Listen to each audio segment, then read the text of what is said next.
Hello, everybody. Welcome back. Hope you guys are all doing well. Good to see you all here. Welcome, welcome, welcome. By the way, I'm sick as fuck. I apologize in advance for, oh shit, wrong button. Apologize in advance for the way that I sound and probably all the sniffly and all the things that you see going on. I don't know what's going on, but over the last couple of days, I picked up something probably on the return flight from LA. I must have picked something up because Monday, Tuesday, Wednesday were just absolutely dreadful. Today is actually the first day where I feel a little bit back to normal, but the last 3 days have been absolute hell. Incredible fevers and runny nose and stuffed up and all in between. So I apologize in advance if anything sounds weird and anything like that, but thank you guys all for being here. Welcome aboard. I hope you guys are all doing well. First and foremost, Mitchell, thank you very much for 5 gifted members. I appreciate you, man. Huge no floaties to you. Thank you very, very much for support. Truly do appreciate you, man. Thank you, thank you, thank you. Incredibly kind. We've got Maverick celebrating 26 months. It's 26 months. Let's go. Sick. Oh no. Feel better, Cap. Miss you already, buddy. Yay, man. I'm counting down the days till World Flight 2024 because World Flight 2023, in my opinion, was an unbelievable success. I know a lot of people don't know a lot about what was going on behind the scenes and how much of a pain in the ass it was for Maverick and everybody involved setting everything up. But man, what an incredible event, raising over 23,000 US dollars. That's like almost 30,000 Canadian pesos. Quite an incredible feat, and very proud of everybody that took part in World Flight, especially on our team. A lot of sacrifices were made, a lot of early mornings, late nights, Just a huge shout out to like the guys, you know, that were there overnight, Honcho and Doug and all those guys that really just, you know, really gelled the team together. And of course, I can't say enough about Maverick and Rookie, specifically Maverick. Obviously, it's Rookie Sim, so we got to say thank you to Rookie. But I mean, behind the scenes, like I said, I don't think anybody understood just how much work went into it, especially on Maverick's side. So, yeah, I had a ton of fun, man, an absolute ton of fun. Apologize, guys. Jetstar, my voice is good for radio. Yes, not my face. I get it. Get it. Ecap, welcome back. Watch most of World Flight. Great success. Hope you feel better soon. Thank you. Like I said, Monday and Tuesday were really bad. I started to feel a little bit better yesterday, and I'm feeling a little bit better today. It's just my throat right now, man. It's you can hear it like it's like I've just it won't go away. It's like something is stuck and actually hurts. So I don't have any COVID tests. So I have no clue if it's COVID or anything like that. But I don't have any COVID tests left. I was sick like 3 weeks ago, which really sucks. You guys remember like 3 weeks ago, a month ago, I was like super sick for like over a full week. So it sucks that I've been sick, I guess, in like 1 month twice now. So yes, I've been drinking warm fluids. I've got some orange juice. I've got lots of water, hydrating. I've got good food, back on my diet plan. So yeah, I know, and I never get sick, Jetstar. That's what's crazy, man. I never get sick. So to get sick twice. Now, to be fair, on the flight home from Denver to Toronto, there was about a 3 or 4 year old in front of me the entire flight, sneezing and coughing. I'm not joking. The entire flight. I lost track after I counted 12 sneezes and probably 30 coughs of like, because it's a kid, right? They don't know to cover their mouth and they're just fucking coughing in the air.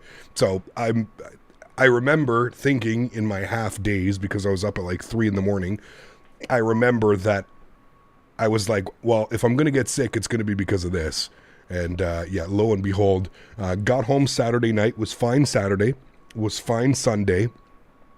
Monday night, around 9 o'clock, I started to feel it in my throat. I woke up Tuesday, dead to the world, fever, migraine, body aches. Tuesday night, probably the worst sleep of my life. I remember waking up and putting my arm up and sweat was dripping off my arm. That's how bad the fever was. Last night, fine, no fever, just sore throat. And then again this morning, a little bit more of a sore throat. So, yeah, getting all the sick done at once, eh? Feel better soon. Hey, man, if we can get this over with and I'm not sick for the rest of the year, that'd be absolutely perfect. Like I said, I'm feeling okay. I have enough energy today. No fever, just more sore throat, and it's kind of prickly when I cough and stuff like that. But other than that, feeling okay. Anyways, the main thing here, I'm sure that we all want to talk about. Oh, it's still waiting for me to open the door. Hold on. Sorry, I forgot you have to do this. I got to open the door.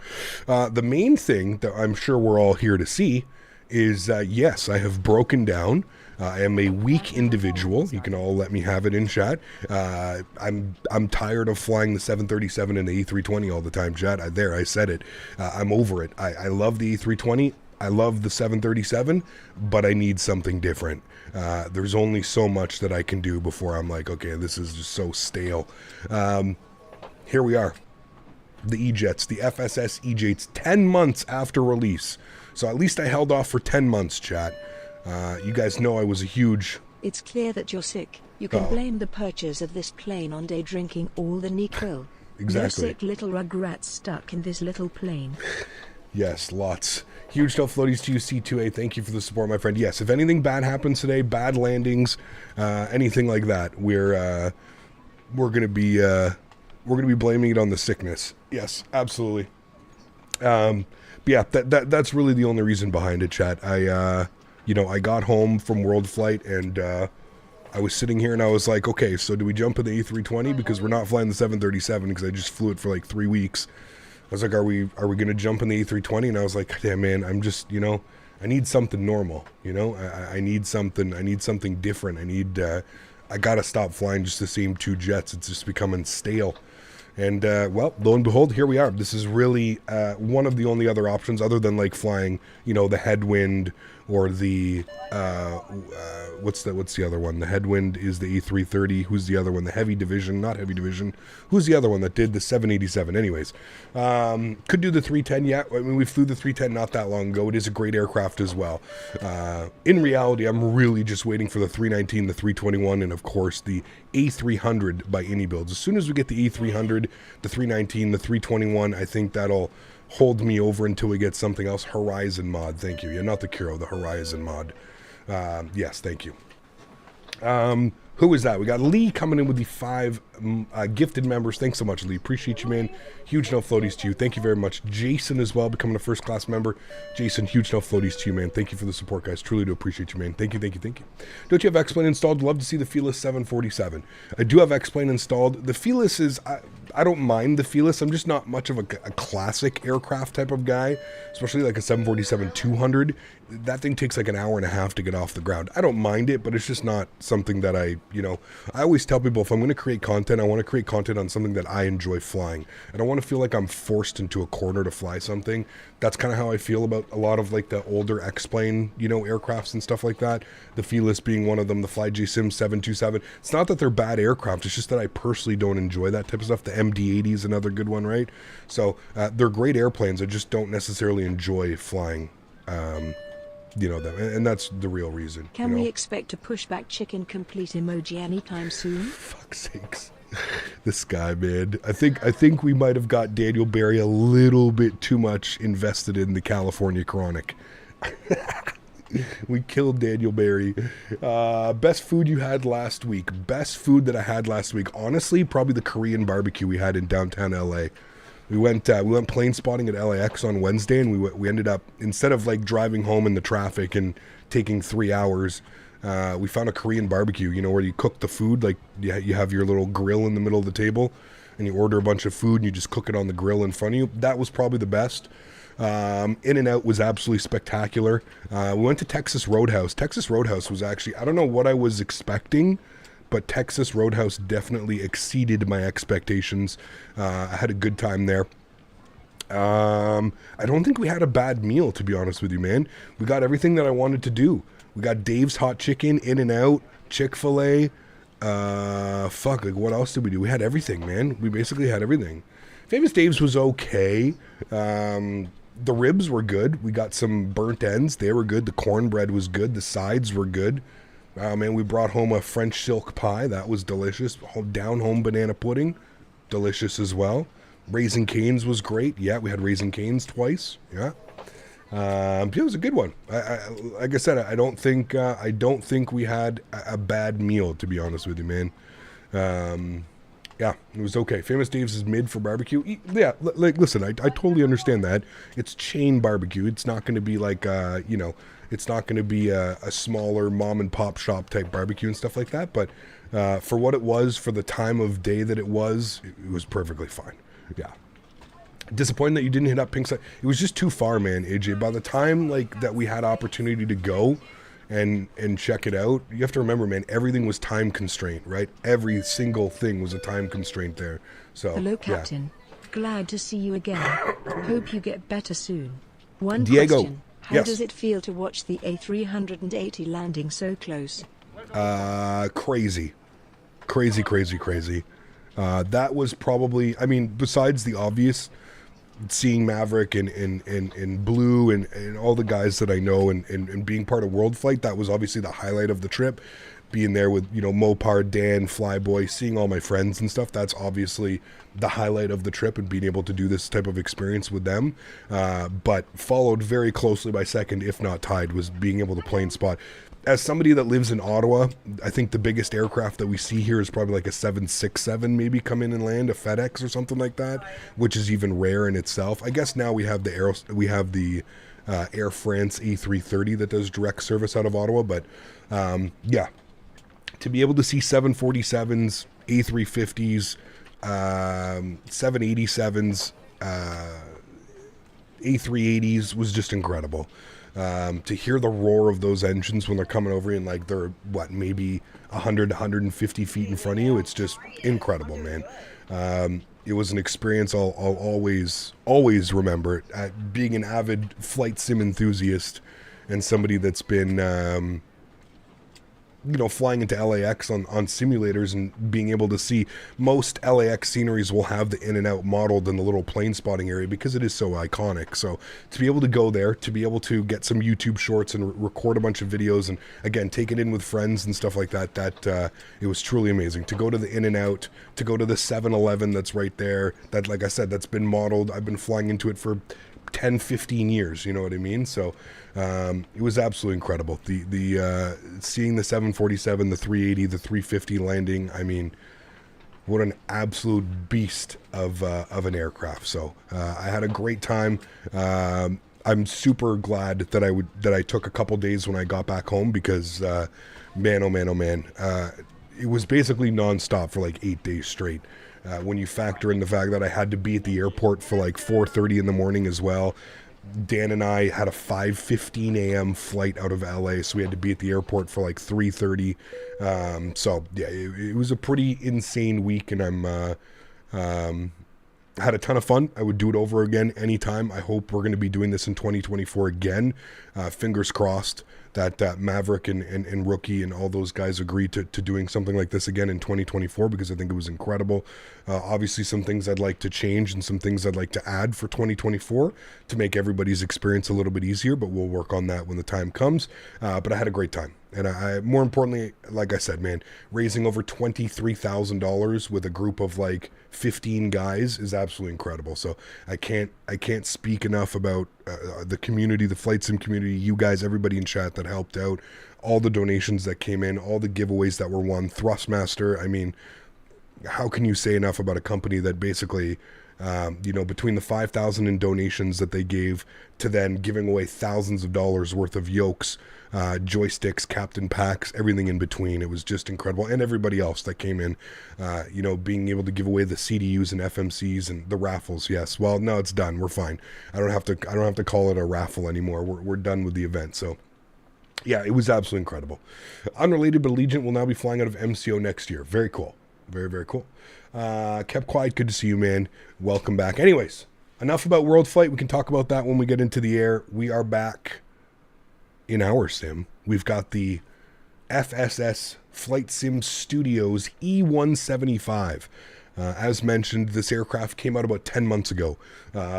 Very bare bones, and you guys know that I was quite adamant on developers not doing this and not releasing products in such a state where you're basically pre-alpha to releasing it and making people pay money. But the aircraft has been out for 10 months now. I have quite a few friends that own this jet, and there's quite a few people that have actually spoke pretty highly about it. I have done 3 flights in it so far just because I didn't want it to be completely foreign for you guys. I know that you guys know that that's not really when I buy something or fly something on my stream, I feel like I should have a little bit of knowledge on it so I can kind of guide us through. So I've done 3 flights with it.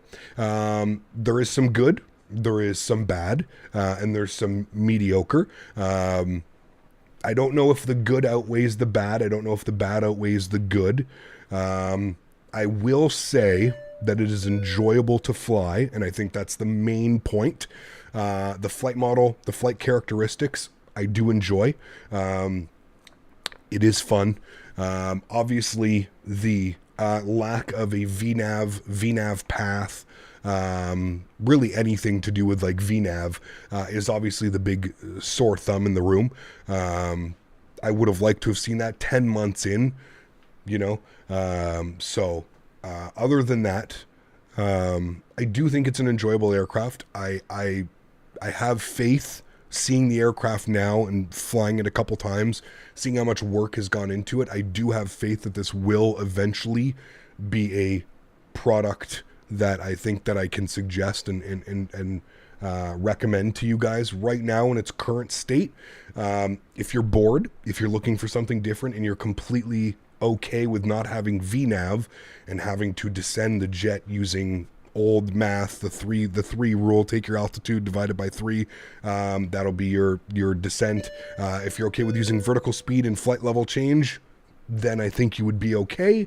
But if you're someone that is not as comfortable doing that, and there's a reason why it says up there somewhere that we're offline today, this is my first full actual like day of flying it with you guys. So maybe this evening, if everything goes well today, this evening we can try a VATSIM flight with it. But again, without VNAV and without altitude and speed constraints and stuff like that, makes it a little difficult to fly on VATSIM. You've got to be really on top of things.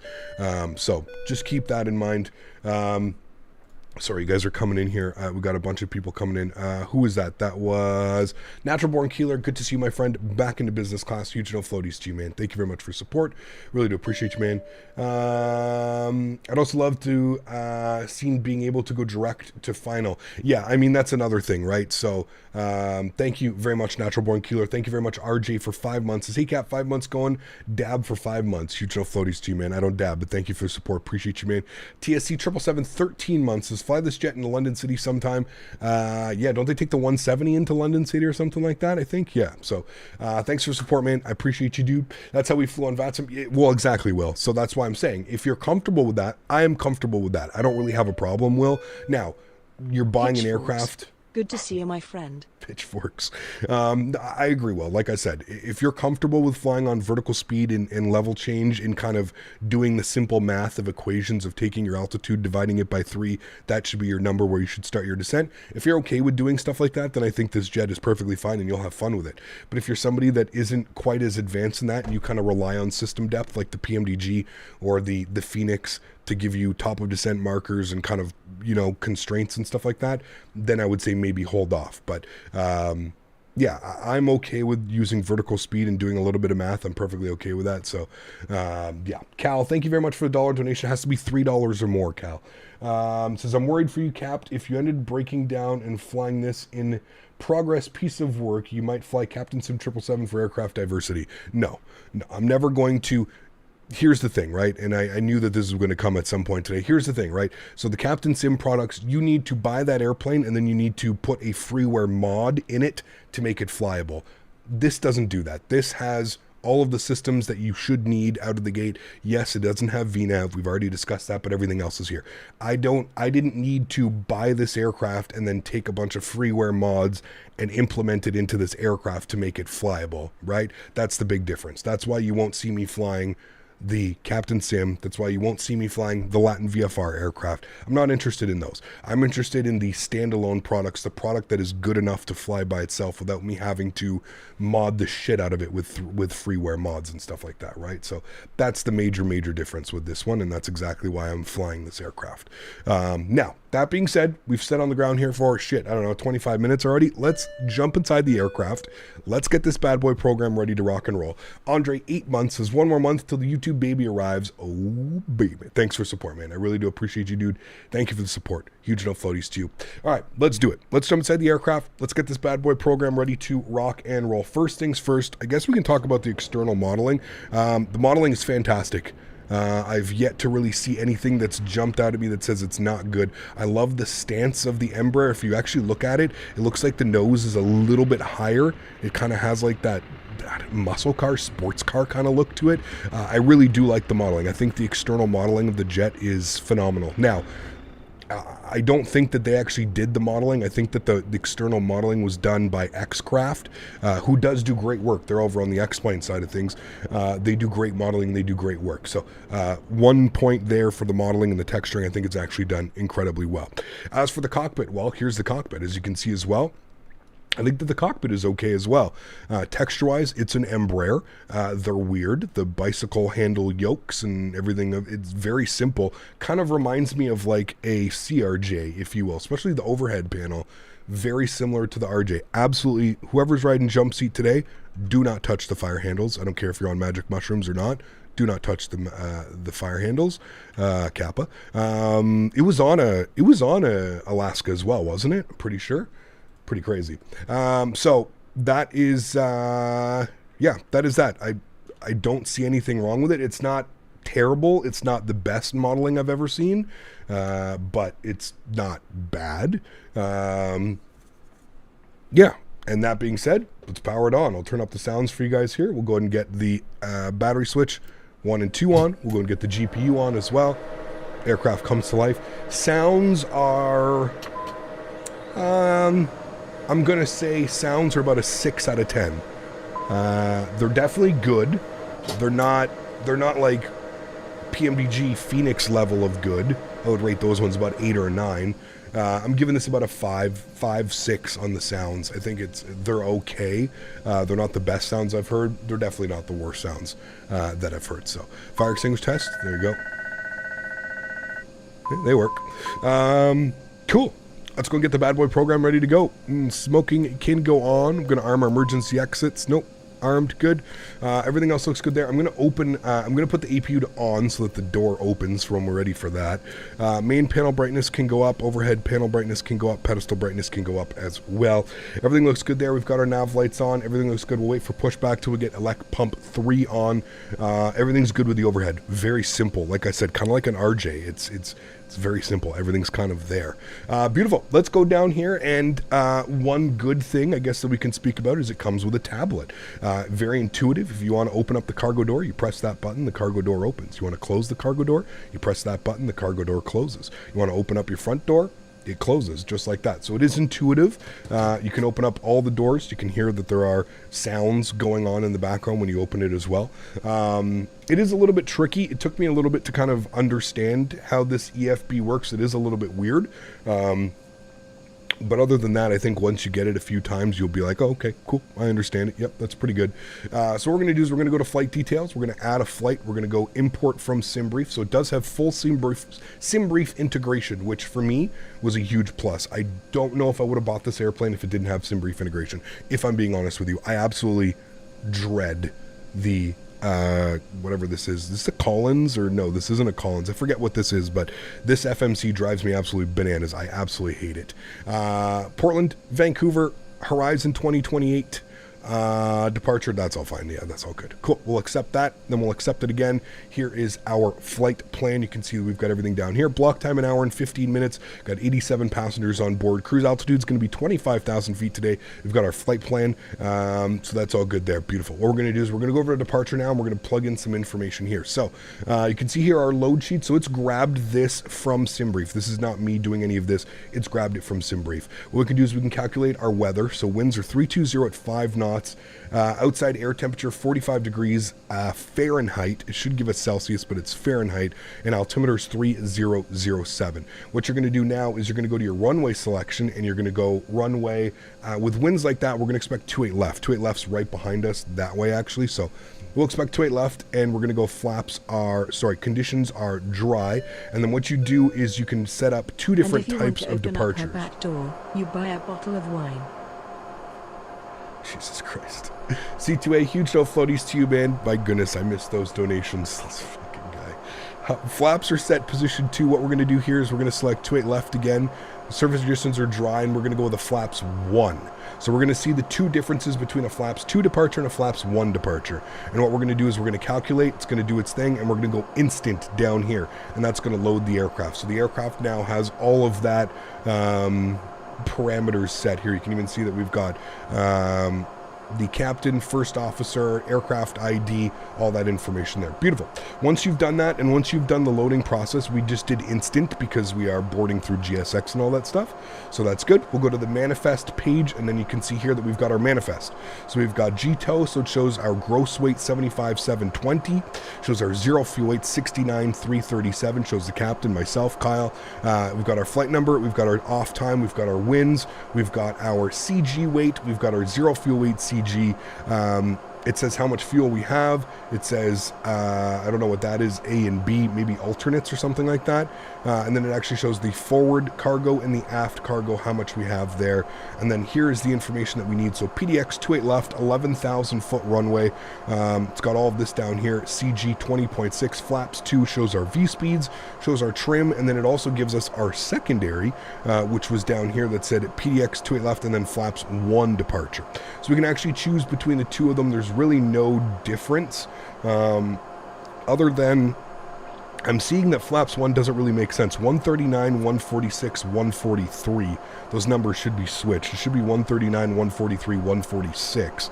But that's fine. We're going to go with a flaps 2 departure anyways. It just seems to handle better. We're going to go to send to McDo, and all of that information was now sent over to the McDo. So another cool thing, the first officer is actually doing, when you press that button, send to McDo, this is a little cool feature that I thought was interesting. The first officer actually takes over and plugs in all this information for you. So it makes my job a little bit easy because he's now getting in 0 fuel weights. He's going to plug in all of that fun stuff. I'm not doing anything. My hands are in the air. This is the first officer taking care of all of these things for us. He's going to set up our flaps. He's going to set up our departure. You can see we're doing a takeoff 2, not a takeoff 1. He's setting flex temps of 35 degrees. So he's taking care of all that fun stuff. And then you'll see here, he'll put in some stuff, and then that's it. So when you send that over, he does all of that automatically. A cool little feature that I see, very similar to kind of like PMDG, I think, when you like use GSX or you do something like that. GSX goes into the second FMC and does all kinds of stuff, you know what I mean? If the FO messes up, we know who to blame. Hey man, Mr. Dan Barry. We are flying offline today, but I am going to throw a TCAS in of 2,000 just to be good pilots. We'll go to TARA. Wonderful. Now, the only thing that it doesn't do is we can import a flight plan, but what we have to do is we have to put in our destination. So what we're going to do is we're going to go to our route tab. We're going to throw in our destination, which is CYVR. We'll throw that up top into here. Beautiful. Take a second. Then what we can do is we can go and send our flight request. So now it's sending it over to SimBrief. There we go. It says check flight ID. Oh, yes, I forgot. I have to put in my flight ID. Otherwise, it doesn't pull it from SimBrief. So we're going QXE Horizon 2028. And we'll throw that into there. Now I can send that off. Now it'll pull the proper flight plan off. There we go. Flight plan has been received. Beautiful. We can clear that off. We can go to flight plan request, click that, and we go apply active. There we go. And then once that does its thing, it'll actually apply the flight plan and we'll be good to go. How's this plane on performance and frames? It's good. Haven't really noticed anything bad, to be honest with you, but it's good. One thing that helps is it's very similar to the RJ. If you turn off these screens, you get better performance. So I'm just going to turn them off. Thank you for reminding me. You get better performance when you turn screens off. So it's kind of very much just like the Aerosoft CRJ. Get better performance the more screens you turn off, the less you have running, you know? Yeah, the cruise altitude is not correct. You are correct. We'll set that on our own over here. So anyways, now what we can do is if we go to our flight plan page, you can see that it's imported our flight plan. So we're going direct Battleground, Alder, Seattle, Payne, and then it should have Vancouver as the arrival, which it does. Beautiful. So we can go back here. We'll go back to our flight plan page. Route tab. Go to departures. We're planning runway 28 left on our departure. We're going to be on the Portland 2 departure, and we're going to go ahead and apply that. Good. Doesn't really do much. It's kind of just a radar vector, direct battlegrounds. So that's all we really need there. Good. And then we're going to go to arrivals. Now, as it stands in Vancouver, last I checked, the winds were calm. Does this have VNAV? No, it does not. Cap, I made a mistake of buying the Peter Hager 380 and it's a piece of shit. Yeah. You had to do 2 minutes of reviews and you would have been able to see that. Okay, so it looks like we're going to land on 8 right today. So we're going to go runway. We're going to go 8 right. We're going to be on the ILS 8 right. We're going to go with the Vancouver transition. Yes. We're going to be on the Grizz 7 arrival with the Payne transition. We'll go and apply that. Beautiful. Now, if we go over to our flight plan and we scroll through here, we should see much more waypoints added, which we do. So you can see here, Payne, Bezov, Egret, TATGO, YVR, TAVP, and then user waypoints. Now, obviously, the user waypoints are not what we would want in there, but that's fine. If you actually look at the way that the star is, if you open up this guy, you'll see that it goes Egret, TATGO, Vancouver, and then NACMA. It doesn't have NACMA in there for whatever reason. I don't know if I can add NACMA, and I'm not quite sure if I want to really do that. You know what? Let's try it. I'll try and add it. I don't know what it'll do. Let me put in NACMA, and we'll see what it does if I put that up into there. Invalid action on the arrival. Okay, cool. So just like that, we're not going to have that in there. We'll just go radar vectors, which I said, there's a lot of things. A lot of good about the aircraft, a lot of bad about the aircraft as well. It desperately needs a custom FMC. I believe that this is using like the default Microsoft Flight Simulator FMC, very similar to the Aerosoft CRJ 700. It very badly needs a default a custom FMC, which I believe, looking at their roadmap, that they are doing that. So fingers crossed. Have they fixed the Bing Map server issues for Microsoft? I believe so. I was getting them last night, but yeah, I think we're good. Erin, thank you for 17 months, man. Appreciate you, dude. Huge enough floaties to you. Thank you for the support. Appreciate you, man. Did I miss anything else? No. Thank you, man. Appreciate you, Erin. Thank you, man. Okay, cool. So that's fine. That's good. Let's go to our perf page. We're going to go to our perf init. And we'll go ahead and plug in some information here. So our cruise level, we're looking for 250. We'll bug that up. Good. Our cruise wins 358 at 24. 358/24. Oops, clear. 358/24. Good. Throw that up into there. 0 fuel weight 69,337. That's all set. And everything else is good there. Beautiful. Go back to our performance. Let's go to our departure limits. Speed is there. Good. We've got our takeoff speeds here today. Flaps are going to be position 2. And we've got our V speeds 34, 38, 41. Those are the V speeds that we have selected in our manifest down here. So everything looks good. Departure, we're already 6 minutes late on our departure. So let's not waste any time. Let's go ahead upstairs. We'll spool up the APU. Good. The APU door should be open. We should come down here and we should see APU percentage rising here in a second. And then we'll get ready for push and start. I heard bad things about the CRJ, but it doesn't even have a custom FMC. Is crazy. Yeah, the Aerosoft CRJ is...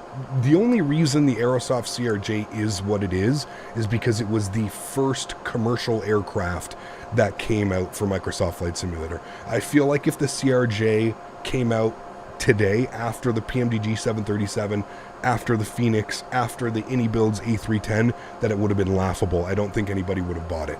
The only reason the Aerosoft CRJ is still even spoken about is because it was the first one to come out, and that's it. Other than that, yeah. Is the CRJ worth buying? No, if I'm being honest with you, man. The CRJ hasn't been updated in... I don't even know how long, man. I don't even know how long it's been since it's been updated. Okay, external power is removed. All of that is good. Let's go to our ground. We're going to remove GPU.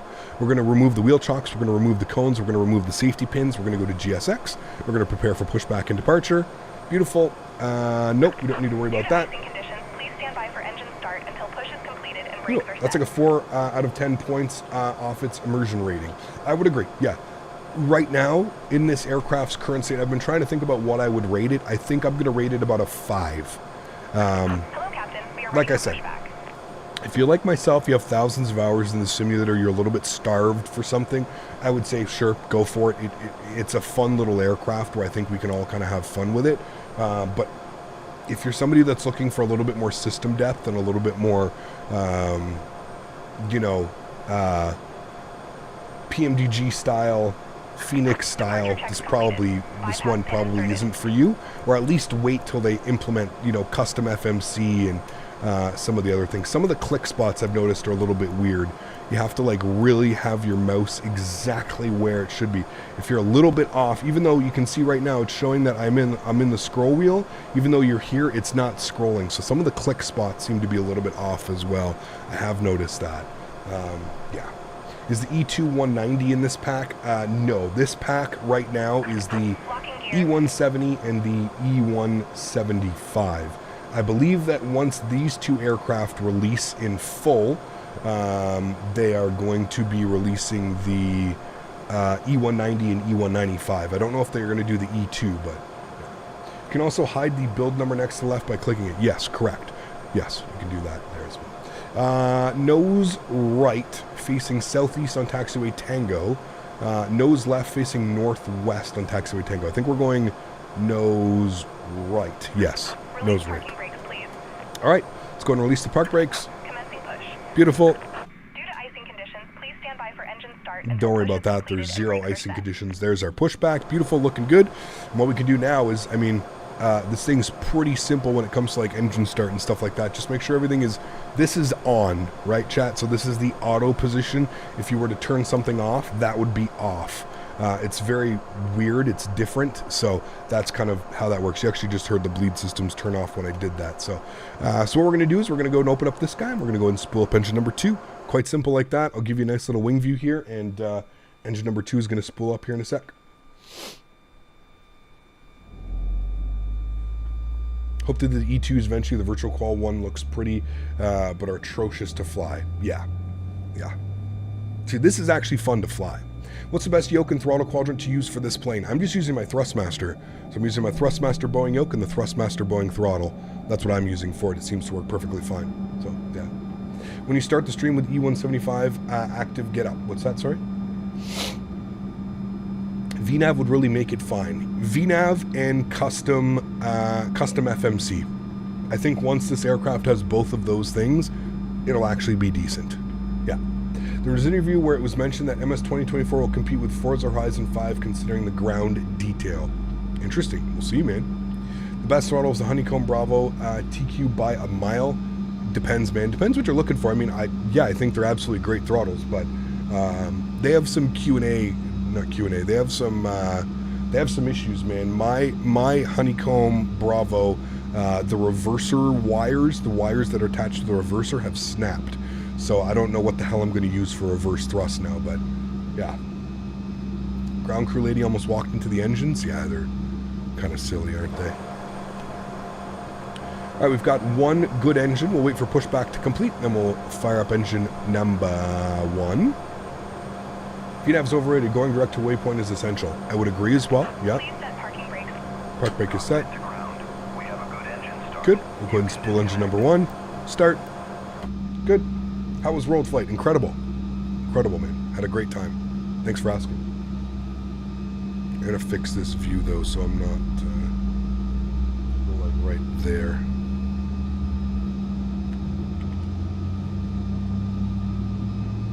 Blocking the engine.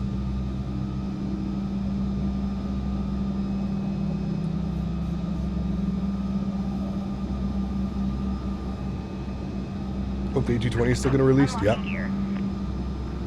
This PDX Inner could use a V2. I actually think it's really well done, man. Performance is incredible. I don't know. Can you do a behind the wing view? Yes.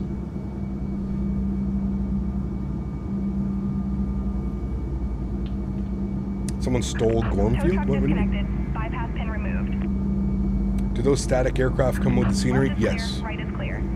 Cap, hope you're well. Been ages since I've been able to catch you live. Thanks for the great content from London. Tommy, good to see you, man. Not sure why, but this aircraft reminds me of an A220. Only this is an Embraer, different cockpit. It's small and fun to fly. Yeah, you're not wrong. You're not wrong at all. All right, let's go flaps. Going to be 2 position. Mr. Pilot, last I checked, we're hoping for an update on it by the end of the year. Which one's that? What are we talking about? The A220s and the Embraer E2s are both lovely. They use the same engine. Love those planes. Would love to eventually fly them in the same. I would agree. Yeah. We know that we're getting the A220, we just don't know when. Synaptic Simulations is doing the freeware A220, which looks absolutely incredible. This looks great as well. I don't know if you guys have seen this, but the fairings and the flap settings and stuff like that, all of it looks absolutely fantastic. So, super happy with all that, how that looks. Cool. Coming back here. Everything is set up in here. Let's go auto brakes over to RTO. I'm going to open up our map page here. We're going to go with TCAS on. I want vertical profile. I want airports and nav aids gone, and that looks good there. So we have a vertical profile, and of course we've got our progress bar, very Embraer-ish. Yeah, I know who Gormfield was, but I said who stole him. There are bumps on some of the taxiways at the end of 10 left, 28 right that have caught trees and some taxiways into some aprons. I don't know if I've ever had that issue, Cal. Have you updated your scenery? Make sure you're updated. A220 update by the end of the year is what one of the devs told me last month. Well, that's good. Great to know. Okay, cool. Only other things we need here, trim. We need to set that to about 3. It says 3.5. I'm going to set it to about 3. I think that's a little bit... The nose tends to kind of come up a little bit, so we're going to do that. Other than that, we're going to pre-select heading mode. We're going to arm LNAV. LNAV goes into the white. We are flying offline today, so I'm just going to be a lazy pilot and bug up 25,000 feet, chat, because that's our cruising altitude. Other than that, straight out departure, runway heading 283. We're going to make a right turn direct battleground. See, there's battleground right up there. So we're going to be departing, right turn direct battleground, and then up on course. Beautiful. 3005 is our altimeter. Auto brake is RTO. Flaps are set. Trim is set. We'll go ahead and go upstairs. We'll kill the EPU. Everything looks good there. We're going to get our nose and taxi lights on. Good. And we are ready to rock and roll. We'll sterile cockpit as well. Release the park brake. And let's go flying, chat. I know the dispatcher was Gormfield's spirit. Yes, it was. Never liked the Embraer yoke, but overall cockpit and exterior is really growing on me. Yeah, they're weird. They're weird. But I think part of it's just because we're so used to Airbus and Boeing, right? That's the big one for me. Hey, got when we get another ATS stream, if you don't mind me asking. Before the end of the month. We have about 2 weeks left in the month, so before the end of the month. Just tried loading the E-Jets and it crashed while loading. Strange. Very strange. Make sure you update it, Captain Palm Tree. It received an update, I think, yesterday as well. So, have you seen the Air Canada landing video? You're going to have to be a little bit more specific than that. Is the aircraft worth it? Again, that's really completely up to you. If you're expecting an experience like PMDG or Phoenix, then no. If you're expecting a little bit of a less experience, remember that it doesn't have VNAV. It doesn't have a custom FMC. If you're okay with those things, then I would say, yeah, it's fun to fly. So, oh, the wind shear, the Air Canada cargo. I did see that. The Ram yoke has the best ergonomic. It's weird, man. It's weird, that's for sure. 777 hard landing in Toronto Pearson a few days ago. Yeah, he almost wing struck. Saw that. I did see that, yeah. Update today, 09.19 plus 2. Ah, well, there you go. I'll update after this one. I didn't see that there was an update that came out, so I'll make sure to update it before tonight's stream. We're going to be flying on VATSIM tonight, I think, so we're going Portland to Salt Lake City this evening, chat. But a 2.5-hour flight. Again, another real-world Horizon flight in the Embraer 175. So again, having this aircraft kind of opens up a lot of options for us, which is exactly what I was looking for. You know, so super excited about that one. Road flight was incredible, man. I had a great time. I had a lot of fun. I really had a lot of fun. All right, upstairs, let's get our landing lights on. Let's get our strobe lights on. Let's get our logo lights on. We're pulling into the runway now. Beautiful. We're looking great. We're going to arm our auto throttle. Auto throttle is armed. You'll see the takeoff in white show up there. Beautiful. Pulling onto the runway. We're lining up 28 left. Great. We'll go ahead and turn the sounds up. And you guys can hear this bad boy rocking and rolling. Yoke cam goes on. Enjoy, my friends. Throttle's up to about 40. Good. Increase them. Auto throttle takes over. Takeoff in green. Goes down. Pressure.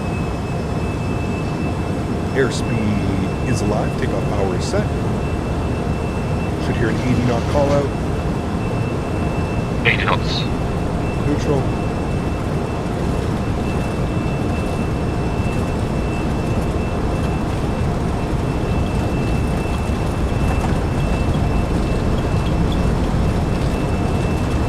E1. Rotate. Rotate. Auto brake. How's the brake? Gear up. For about 10 degrees on the pitch, 12 degrees. Some more about there.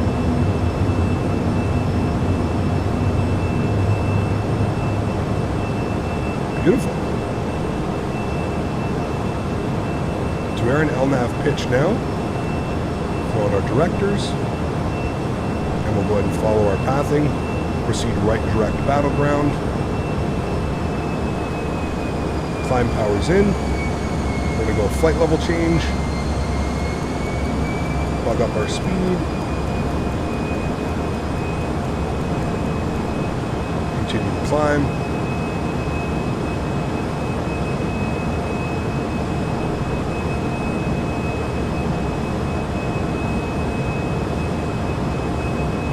alrighty, good, direct battleground.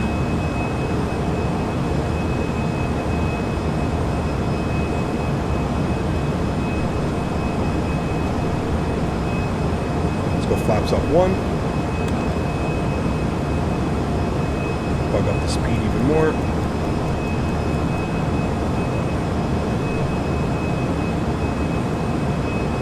Flight number Horizon 2028.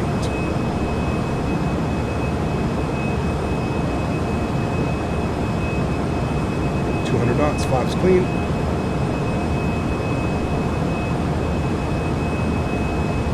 How Smith depends. I rotate between the honeycomb and the Thrustmaster. Alright, we're going to go 250 on the climb out. Good.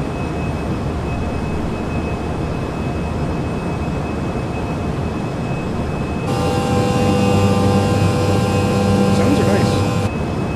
I like the sounds. Coming down a little bit though. We don't need to go deaf. Like I said, they could be better. They could be worse. Getting used to the whole flight director too. The Embraer flight director is a little bit different. Reminds me of like the Airbus. I forget what it's called on Airbus, but Airbus has like a different one. You can take it as well.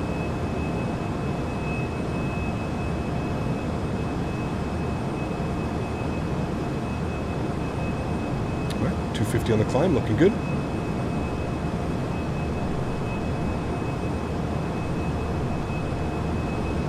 Alright, let's get our nose lights off, logo lights, and our runway turn off lights.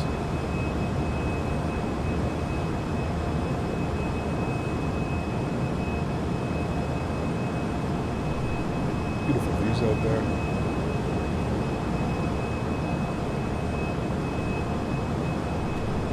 Alrighty, 6,500 feet. Let's go ahead and hand it over to autopilot. Bring you guys back up into the flight deck. Turn those sounds down here just a little bit. Good. Does it have auto throttle? Yes, it does have auto throttle. So unlike the CRJ, it does have auto throttle.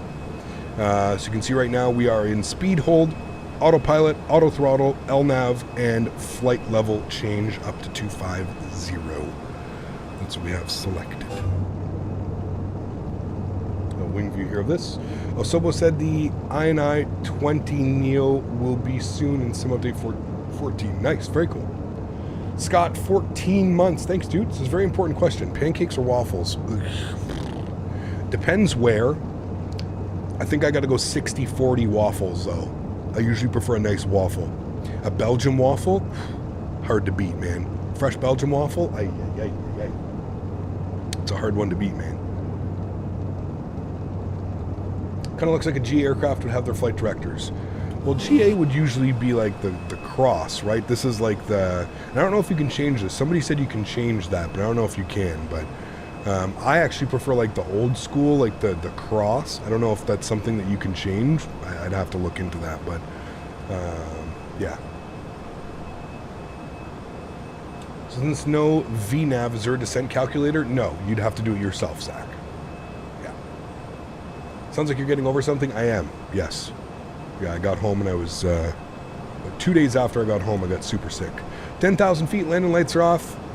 Everything looks good up there. Stereo cockpit can come off. Seatbelts can go off as well. Sonny, 50 months. Huge no floaties to you, my friend. Thank you very much for the continued support, sir. Appreciate you, man. Thank you. These are default sounds. Yeah, default sounds. What do you think of the aircraft so far? It's okay. It's okay. I've flown worse. Let me just put it that way, right? Is it the best airplane that I've ever flown? No. For $30, there's a lot of potential there for $30. Like I said, I think if you're comfortable flying the aircraft with without VNAV, without some of the, a custom FMC and stuff like that, I think you're going to be perfectly fine, and I think you're going to have fun. That's it. Here for the A320neo, at least an aircraft to hold off till the 321, I would agree. Yeah. Flashbacks to the Peter Haggard? No. This is far advanced. Yeah. Would you prefer now, ATR or FSS? Good question. I don't know. I haven't flown the ATR in a while, so I don't know. I like the modeling. You can see the beacon light reflection off the engine. Attention to detail. There's some good things here, chat. Like I said, there are some good things when it comes to this jet. Again, the modeling is fantastic. I mean, that's a beautiful looking jet, So, nothing beats a good old Captain Sim 777 when it comes to bad. Latin VFR says, hold my beer. There is coming an A220 for X-Plane. There is, yes. Definitely going to let this one bake a little bit more before buying. I don't think there's anything wrong with that at all. Like I said, if you're not comfortable without flying an aircraft, without having VNAV and something like that, I don't think there's anything bad with that. I myself am just, you know, as a content creator and somebody that does this full time, it was getting just way too stale, man, for me constantly flying the A320 and the 737. I needed something different. There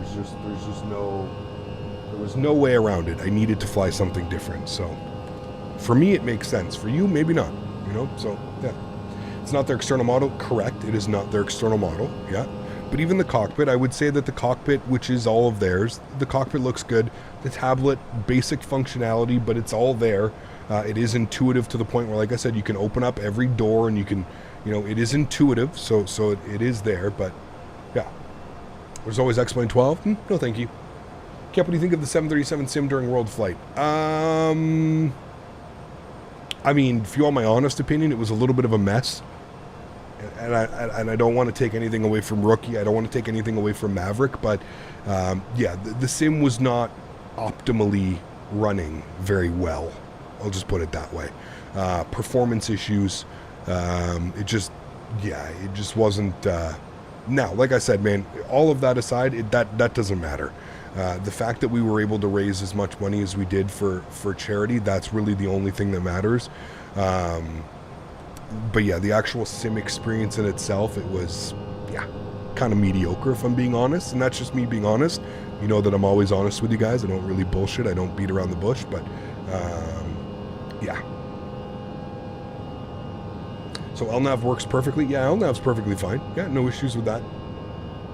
We noticed during the stream looked frustrating. Yeah, it was. And I was doing my best not to show any frustration, to be honest with you. But yes, under the circumstances, yeah, it was, you know, and you can't really blame anybody. There was so much that went on. There was so much bullshit that happened, like, outside of, like, you know, what we speak about and what you guys saw. So let me just put it this way. It's an absolute miracle that we even were able to have the event. I'll just put it that way, okay? An absolute miracle that we even had the event.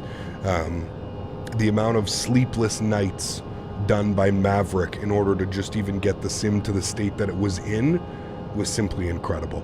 I am grateful for the experience. It was absolutely amazing to sit in a 737 cockpit like that and do those things. Absolutely incredible. Please don't take what I'm saying the wrong way. Just optimally, you know, you're going to do something like that with so many people and have so many people travel around. I just wish it was, I wish we had more time to kind of set things up properly and just make sure that everything was running correctly. And far too many issues, far too many sim-isms, performance issues, just stupid things that probably could have been avoided if we had, you know, got things set up about a month or two earlier, right? So, yeah. Liked how well you and the rest of the SoCal crew took the malfunctions in stride and reacted well. Sort of the sim wanted to sim failures for you, some extra challenges, good work. Thank you, man. Yeah. So happy you're able to raise so much money. Yeah, it was incredible. It was incredible. I do agree. Yeah. For you, X-Plane 12 or Microsoft, the case of reality. I don't fly in the real world, so I don't know, man. Have you flown in an A320 level D sim before? No, I have not. Neil looked like he wanted to kill Doug at the end. I think a couple people wanted to, but yeah. I mean, that's what you get, man. You stick a bunch of people for hours on end, everybody out of their sleep schedule. You stick everybody in a small little confined cockpit like that. It's only a matter of time before someone wants to kill someone, right? I'm being honest with you. So, all right, we're through 18,000 feet. We're going to go standard barrel cross check. We're just climbing 280 knots now. We're going to basically maintain 280. We're going to be up to 25,000 feet. We're climbing at 1,700 feet per minute. On my calculations last night, I did this flight last night. I started my descent at Pain because you can see here there's a restriction, I believe, at Egret. I think we need to be at 12,000. Yeah, between 10 and 12 at Egret. 280 knots. So we're going to start our descent at Pain, and I think that's about 50 miles out or something like that. So, Cap, how do you have someone push you back and world flight the same sim Was it a separate program? It's whatever the aircraft comes with it. So ProSim comes with its own like pushback tool. Yeah. You'll cap during World Flight, get the AC going, aka the crotch cooler. Dude, it was so hot in there some of those days, man. Yeah. Hey, how's the aircraft now? Sounds great. Hope you enjoyed World Flight. Aircraft is decent. Like I said, I'm thinking, in my personal opinion, this aircraft is about a 6 right now. 6 out of 10. Comparatively so, you know, PMDG, Phoenix, any builds A310, I would all give those about an 8.5, 9. So this aircraft is about a 6. I think once we get a custom FMC, once we get VNAV, I think this has definitely potential to be an 8. In its current state, I'm giving it about a 6. And really, I'm only giving it a 6 because the modeling and texturing is good, and the flight model is really good. It feels really fun to hand fly. So that's that. It's very responsive. It feels like you're flying an RJ. It is still a little bit heavy on the controls, but it also it feels like you're flying a nice jet. So yeah. KLM City Hopper Ops out of Tampa, Amsterdam. Well, not Tampa, Amsterdam, but Amsterdam. Yeah. Started buying stuff for the new build for some Black Friday deals, going with a 7800X Ready and a 4080. Also picked up a 4TB 990 Pro for only $250. We'll see what the 4080s go for after the Supers are released. Yeah, we'll see, man. Sounds like a great PC though, dude. What are your opinions about VTOLs as a non-pilot aircraft? I don't know, man. I don't know. Great to see some different content on the stream. Yes, it is. Thank you, Huskers. Glad they kept their word and kept developing the plane. Yeah, I mean, it's 10 months ago it was released. 10 months. Now, if you're asking me, in 10 months, I would have loved to have seen at least a custom FMC or at least VNAV. The fact that both of those things are still missing, slow process. I'd like to see them go a little bit quicker. Fly Tampa, Amsterdam. Yes, this would be a great airplane to fly out of Fly Tampa. Yeah, KLM City Hopper. Absolutely. It could definitely be some fun, my friend. Yep. Got some beautiful mountain ranges out there as well. Fly Tampa, Amsterdam. Yeah, you're good, man. Alex, what's up, dude? Can you see now why you've got the best job possible? Flying is exhausting. Doing it day in, day out. Trust me, you're blessed. Seeing family, being able to when you have, when you want to stay safe. You're correct, Dave. Yeah, absolutely, man. I always say it, dude. I always say it. Fun to see the E175 on aircraft mechanic on this type. The model is very detailed. Nice. Very cool, man. ECAP, can you post your wing views in the Discord after? I can, sure. Yeah. The X-Plane version of X-Crafts is superb. I have it. Flightline. I think superb is an extremely strong word. Is it good? Yes. Superb? No. It's a decent rendition. I think all of the Embraers in any simulator leave a lot to be desired. I feel like this is like the one aircraft that, yeah. How was AlexSiu fun without you last week? I guess she did. Yeah. All is good, man. All is good there. Would you recommend this aircraft? Again, I think it really comes down to your preference of flight. What do you enjoy out of your flight sims? Are you accustomed to flying like any builds A310, PMDG 737, Phoenix A320? If you're accustomed to flying those aircraft, you like the proper VNAV, LNAV, I would say no.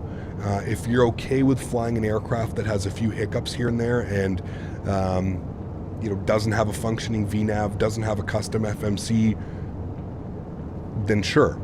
But I think you just have to know what you're getting yourself into, so, yeah.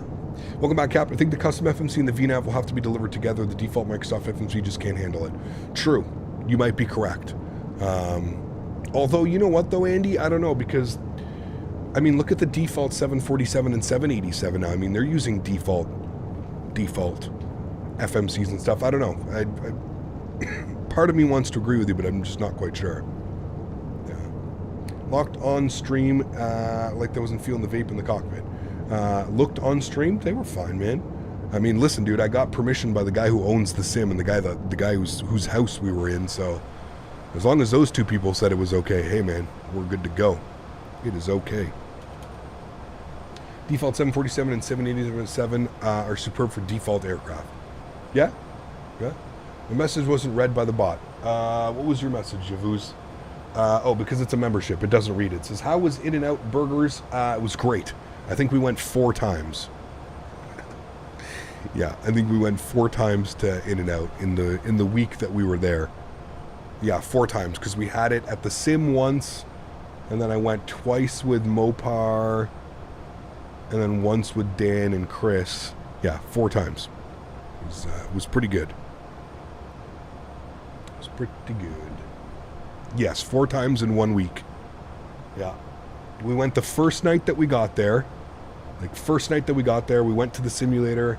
We got the stretching material. I stretched, and we went to In-N-Out. Then we had it at the simulator. We had it for lunch at the sim one day, so everybody like who was flying and jump seat and everything, we had it at the sim, and then Mopar and I went twice as well afterwards. And I had 3 cherry limeade slushes from Sonic. That was a bad boy, chat. It was a bad boy for a week. It was pretty bad. Yeah, I basically had indigestion the entire week. It was awful. How was your trip to the US? Good. Yeah. What's your go-to burger? Is it all in? Yeah, double animal style. Double animal style. I got animal style fries the first time, but I don't know, man. I feel like it's a little bit too much. I just got regular fries every other time. I did get the animal style the first time, but yeah. That's why you're sick? Because the indigestion? No. Sick because some kid in front of me was coughing and yakking the whole flight home. What's better, In-N-Out or Whataburger? That's not even a question, sir. No. Whataburger is basically McDonald's. Burger King. That's like Whataburger. Yeah.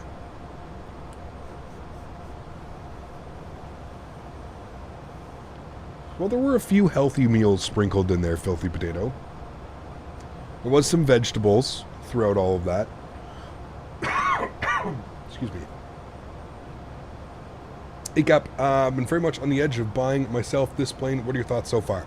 I'm giving it about a 6 out of 10. A 6 out of 10.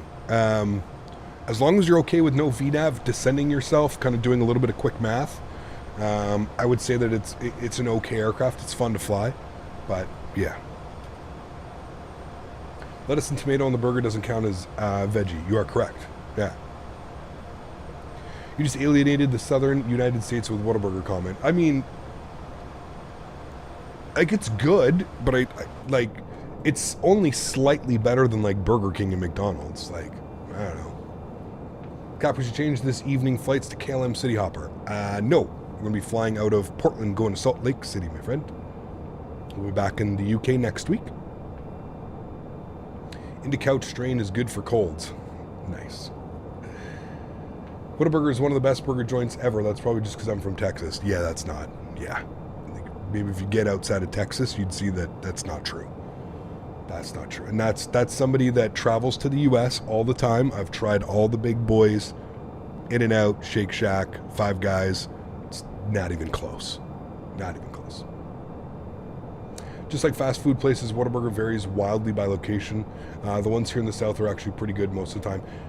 Like, I could totally see, like, if you're feeling that type of, like, that flame grilled type of, like, Burger King burger, I could see how it would be good. But, yeah, I don't know. Is my photogram back on? Okay, it is back on. My photogrammetry wasn't on yesterday, and it was brutal. It looked terrible. It seems to be back on today.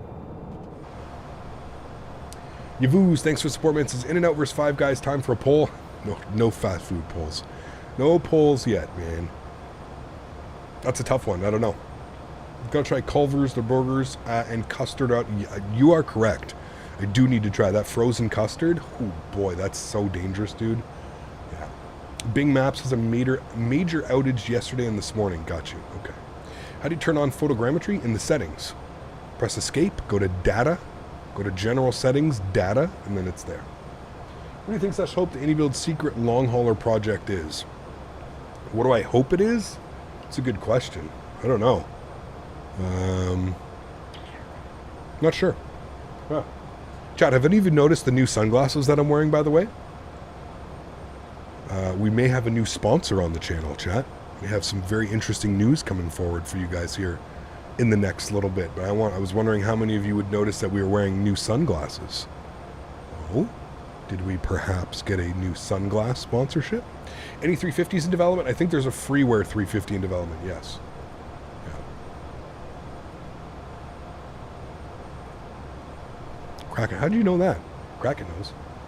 Shady Rays? No. Flying Eyes. I'll be fine with no ortho with the service.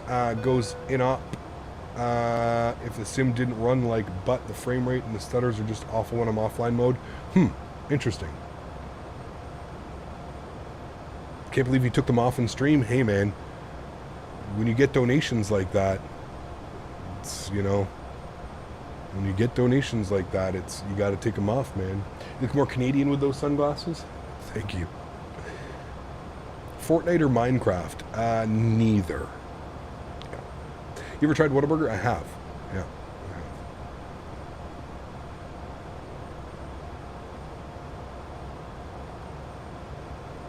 ACAP, that's a good job on the sponsor. Thank you. Think we'll get the 777 before the end of the year? I don't know, man. I do not know, dude. It's a tough call. I don't know. All right, we are 15 miles from Payne. We need to be at between 10 and 12 at Egret. I'm going to bug up 12,000. And I think if we descend at about 1,800 feet per minute, 2,000 foot per minute, we should get to there no problem. So wait till we reach Payne, which is Payne Field, and then we'll go ahead and descend from there. Is this better than the CRJ? I mean, the only thing that maybe the CRJ would get ahead of this is that it does have a VNAV. Although the VNAV is, I don't even know if we could actually call it a proper VNAV, but it does have VNAV. But yeah, I don't know. I would say because this aircraft is constantly getting updates, that this would probably be ahead of the Aerosoft CRJ has not received an update in over a year and like 5 months or something like that. It's almost been a year and a half since it's received an update. Hard to tell somebody that the CRJ is worth it when that happens, right? Off topic, do you play any MMORPG games? No, I haven't. Scotty, 8 months. Thanks, dude. Appreciate you, man. Says, hey, Cap, hope all's well with you. Can't complain, dude. Huge no floaties. Thanks for support, man. Appreciate you, dude, as always. Thank you, thank you, thank you. I think Robert Rendetto from PMDG is supposed to do a radio interview tomorrow. Interesting. Cap, I recently joined the Discord and saw the Captain Eyes emoji. Wait, that's illegal. Nope. Multiple different in and outs. Yes, we went to multiple differents. I don't think we'll see another update for the CRJs. Considering Hans Hartmann has moved on and he's now developing for the like the ATR for a Sobo and stuff, I would probably agree with you. He's the one that made the CRJ. So unless Aerosoft comes back and maybe throws him a buck or two, I would probably agree with you. I don't think we'll see it. Yeah.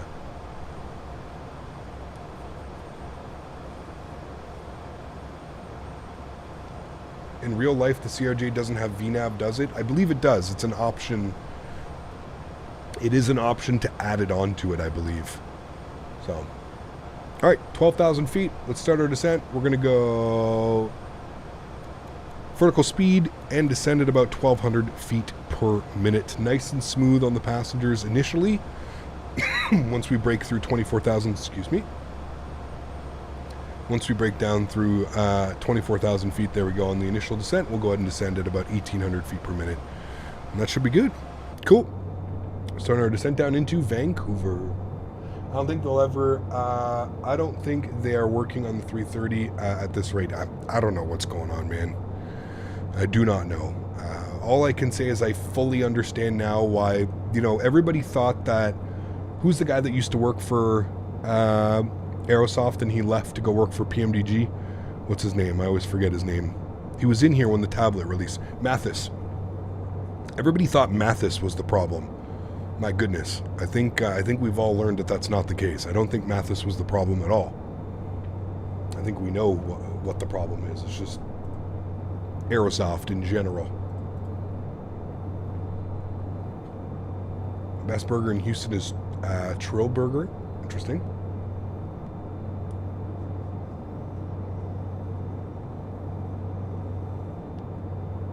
You'll go to war for Whataburger? Oh, man. I don't know, man. Maybe it was just when we went. Maybe it was just the, I don't know, man. I couldn't really tell a difference between that and Burger King. Spicy ketchup was good. Like, You know it's not a very good meal if the highlight of the meal is the fucking spicy ketchup. That's how that's what I remember from that meal. I got a chicken sandwich and a regular burger as well. Yeah.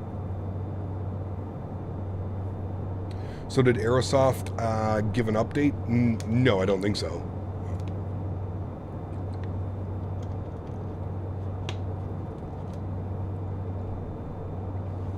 Now I'm going to consider getting an Airsoft 330 with headwind and PMP doing the A330 CEOs. I guess it just depends like how they push it out. Like, is it actually going to be more advanced than them? So, yeah. Opinion on the E-Jets. They're okay. It's flyable. As long as you're comfortable using like vertical speed and that type of stuff, I think it's okay.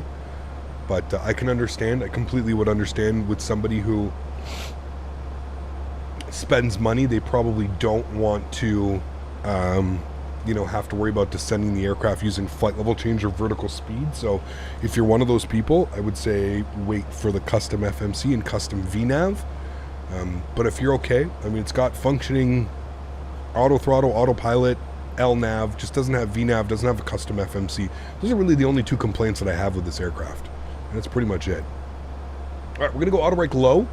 We're going to go idle reverse. We're going to do anything too crazy like that. Winds in Vancouver 090 at 20 mile visibility, broken at 25,000, 3016 on the altimeter. So what we're going to do now is we're going to pull open our charts. We're going to go to, now I think you can as well, you can pull up charts on here. Yeah, you can. And you just have to sign in and stuff like that. But I didn't do that. Maybe I'll do that for tonight, but you can do that as well. So you can get charts on that. So the tablet is pretty decent. What we're going to do now is we're going to go to our approach. We are planning for the ILS. That's Portland. We need Vancouver. Thank you. We're going to plan for the ILS 8 right. We'll pin that. We'll have a look-see down here at that. We'll pin that. Good. 109083. So let's go ahead and press our previous page, which will bring up our VOR 1, which is exactly what we're looking for. So looking for a front course of 083. Which is right about there. Beautiful. We need a frequency of 1095. So we'll come down here. We'll go to radio, nav 1, 109.50, and we'll bug that up. Good. And then we're looking for a minimum today of 210, we'll call it. 210 on the decision. So we're going to go... Nope, not that one, sorry. Barrel minimums, 210. Good. Now, bear with me. We are flying offline, so it's fine. I just wanted to change one of the sound settings. These sounds are up. I was having issues with them. I'm actually going to put that to 90, and then warnings need to go back down to like 60. Good. Cool. 3006 was the altimeter, which we can set now. That was my doorbell.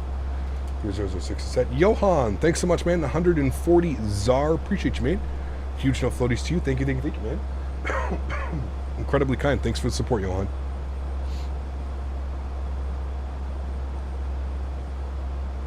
What's up, Cap? What are we flying today? This is the FSS FlightSim Studios Embraer E175. Alright, so you can see we're about 20 miles out from egret. We're coming through 16,000 feet. Perfect descent, 18,000 foot per minute. We're looking good. Yeah. Is there a cabin? There is, actually. Yeah. You can even open the door.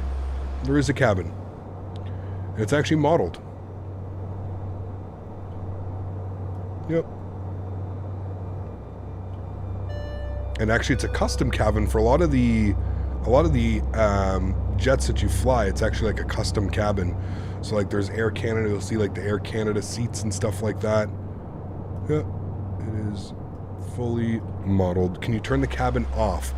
I don't know. I don't think so. I don't know.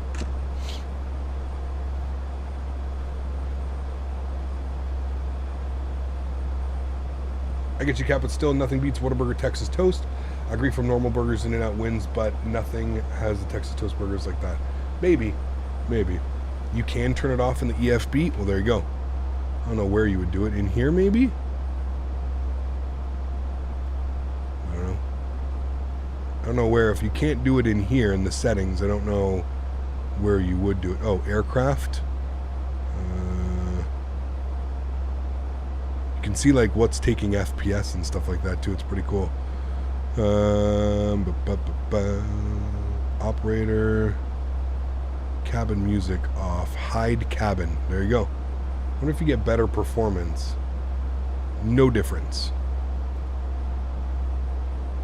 Yeah, no difference between turning that on or off.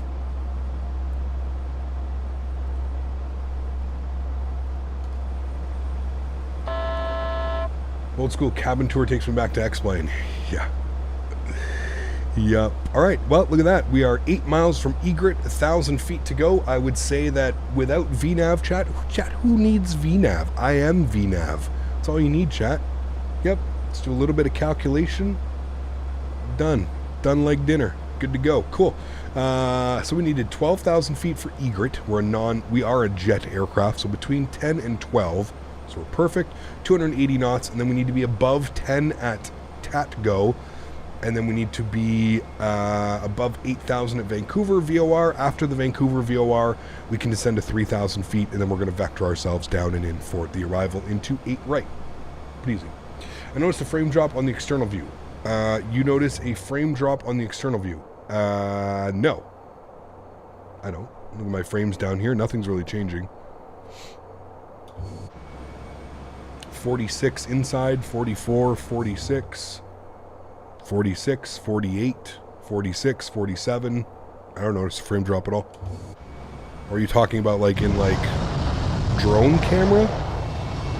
Drone camera getting about the same 49, 48. I don't know. I don't know. Do I have DCS? I do, but I'm not like a DCS flyer. That's what you're asking. All right, 10,000 feet is our next altitude, so let's bug up 10,000. We'll go vertical speed. We'll descend, I don't know, 500 foot per minute. We've got like 20, 30 miles to run, so we'll just do that. What I'm going to start doing is I'm going to start bringing our speed back down. We're going to aim for 250 knots now. God damn it, I hate that click spot. They really need to work on that. That click spot is brutal. All right, 250 knots as we are approaching 10,000 feet. ECAP Mav hasn't emailed me back yet. He is still sorting out the winners. I'm not sure. I would assume so. Yeah. I would assume so. He'll probably get to it this weekend if I had to guess. I know he was right back to work, so I would assume probably this weekend he'll probably get to that. I gotta say, I think this livery looks best on this aircraft. It's beautiful. So does the Air Canada livery. The Air Canada livery is beautiful. Kemk, I respectfully salute you for streaming whilst under the weather. Hey man, you know, I basically hadn't streamed in almost 2 weeks. We're like 12 days since I hadn't done an official stream. I know we streamed all of World Flight, but I wouldn't really call that an official stream, right? Not a regular stream, so. Interesting, must be on my end with the AA livery, thank you, Norris. ECAP, recurrent training complete in the Q400. Hit me up if you still want a little crash course on the dash. Oh, sounds good, man, congratulations. When can I ride jump seat with you? That's the more important question. Oh, hello. First Officer Daisy. First Officer Daisy says hello. Will you be hitting any Black Friday deals put towards your eventual new build or holding off for a little bit while? Probably holding off to the new year, man. I might, I don't know. We'll see, man. Unless like there's a crazy deal, college dude. You know, I just went away for a week. It was a pretty expensive trip. Yeah, I don't think so, man. Probably just wait for the new year. Probably like Boxing Day or something like that. How do you find it flying at World Flight with your shades on? Normal, man, just like here. No real difference. Anytime in the Toronto Center? Bro, let's go. You tell me where. You tell me where, you tell me when I can meet you. I'll be there, my friend. I'm assuming you fly for Porter then. You're talking, well, no, I guess Jazz flies in. Jazz flies into City Center. One of the routes, I was looking at flights for FlightSim Expo into Vegas, and one of them was with Porter. It's actually a Porter JetBlue split. So it's Porter from Ottawa to Toronto, Toronto to Vegas, and then it was JetBlue from Vegas to Boston, Porter from Boston to Toronto City, Toronto City back to Ottawa. That would be a pretty crazy flying day. It could be cool. Excuse me. Just did YOW to YTZ this morning. Oh, nice, dude. Very cool. It's curious how developing planes take so long. A380, 777, A220, A330, MD-11, pardon me, have been announced for almost 2 years with nothing yet. Yep. I think part of that as well, one that you have to remember is you're developing for a constantly evolving simulator. That's the big thing, right? Is the simulator is constantly evolving, and I think that's the biggest, that's the thing that takes the most time, is just because the simulator is constantly evolving, it things are always changing. Kev, should I get 2020 or wait for 2024? Depends. I don't know, man. I don't know. It's a tough call. I don't really know. We get our landing lights on. It's kind of difficult to tell people to you know, grab this sim with 2024 on the horizon, but I don't know.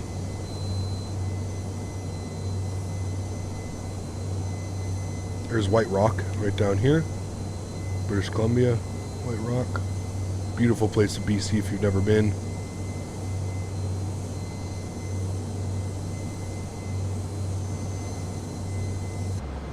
That's actually the U.S. This is between, I think this is the U.S. and Canada border right here.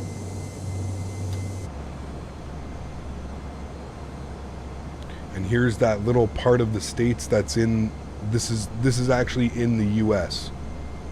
This little part of, is it this part? I don't know if it's this part or it's that part. It might be this part. Anyways, there's one of these little places down here that's part of the U.S., but it's like only attached to there. It's weird. I don't think this is it, because I think this is that's where the cargo and the BC ferries is. So I don't think it's this part.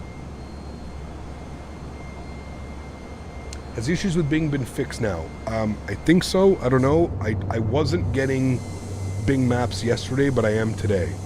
So whatever you do, don't turn the auto brake switch off after landing without disarming with your pedal brakes, because it will lock the brakes up and then not release them. Okay? I always tap my brakes usually. So yeah. Yep, Point Roberts, south of the ferry terminal. Oh, it is? Okay. Damn. I don't know. So down there is the US, right? And it's like a little area like down here.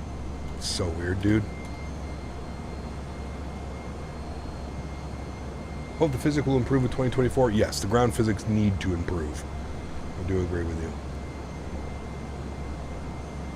Remember, guys, if you haven't done so, don't forget to smash down that thumbs up. Looking for 300 likes on our first stream back. Do not forget, it is Thursday, so we will be live again this evening. We're actually going to be going from Portland, where we left our... Well, we're flying back to Portland. We're going to be going Portland back down to... We can take this down to 8,000 feet now, chat. We're going to be going Portland to Salt Lake City. Always a fun flight. It's about a 2.5-hour flight. So we're going to be doing that one this evening. And I think we're going to do that one on FlightSim. We'll try it out on FlightSim and see how that goes. Have we hit Vancouver yet? We haven't, but I'm going to go to heading mode now. All right, cool. We're on heading select. We're going to be of a heading of 268. If you look here at the maps, we're leaving the Vancouver VOR. We're going to go on a heading of 268, which we're on now. And then we're going to go downwind, and we're actually going to take this down to 3,000 feet now. We're going to descend to about 1,600 feet per minute. And you can see here that it has picked up the localizer for runway 8 right. Another important thing you do, you have to hit the V/L. I don't know what that stands for, V/L, but you have to do that in order for the aircraft to intercept the localizer and glide path. So keep that in mind. Was there a speed restriction here? 210 at NACMA. I'll about that in a minute. Flight from PDX to Salt Lake City has been about 1 hour and 45 minutes due to strong tailwind right now. IRL about 490 knots across the ground. Oof. Well, we'll see, man. We'll see what she's like tonight, that's for sure. Coming to CYVR, coffee on me, Captain. Never fly WestJet into Abbotsford. Sad emoji. We have, Steve, yeah. I actually have some freeware scenery for Abbotsford. It's real nice. Yeah, I've actually flown in there in real life as well. I have buddies and family that live in Vancouver. I've flown in Abbotsford before.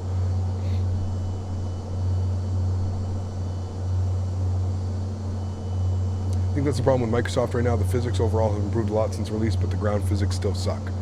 Yeah, I can agree with you on that. I wouldn't say suck, but they need some work, for sure. Yeah. Completed the 23 World Tour for my V8 today. Boy, it was a grueling experience. Damn, congrats, man. Congrats.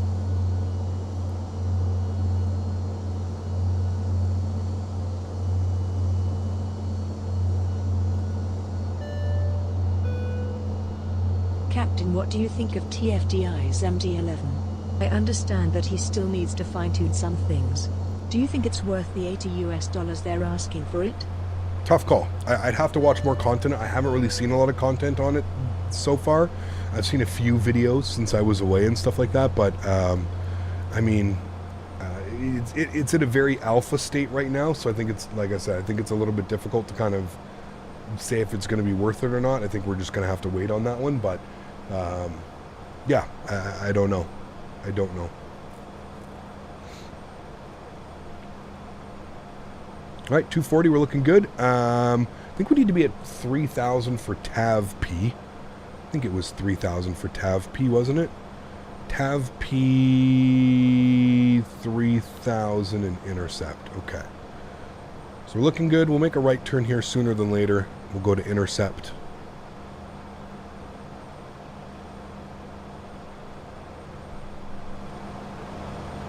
Sounds up for you guys again.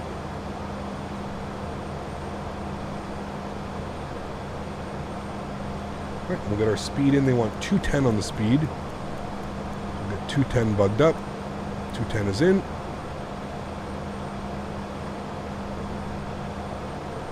Glide slope's coming alive. So shallow the descent rate to about 1,200 feet per minute. And then what we'll do is we'll do a right turn 90 degrees. So we'll go like 350 on the heading. Good. Altitude horn.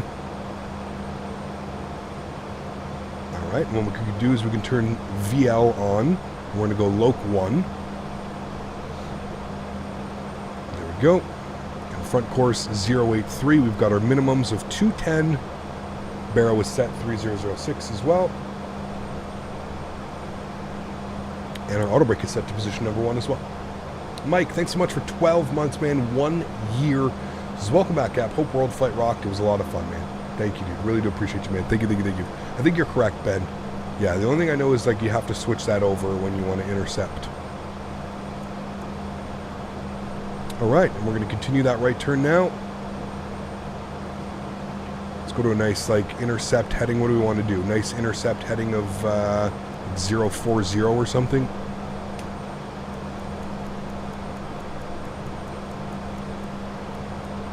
Intercept of 040, and we're going to arm our approach switch. You can see localizer and glide slope has been armed. 210 on the speed looks good. I'm going to go flaps 1. Roll our speed back down to 190. And just a couple more things that we need to do before we intercept glide path here. Let's go check this. Come down here. We're going to go to our perf limit. We're going to go to landing. Runway heading was 083.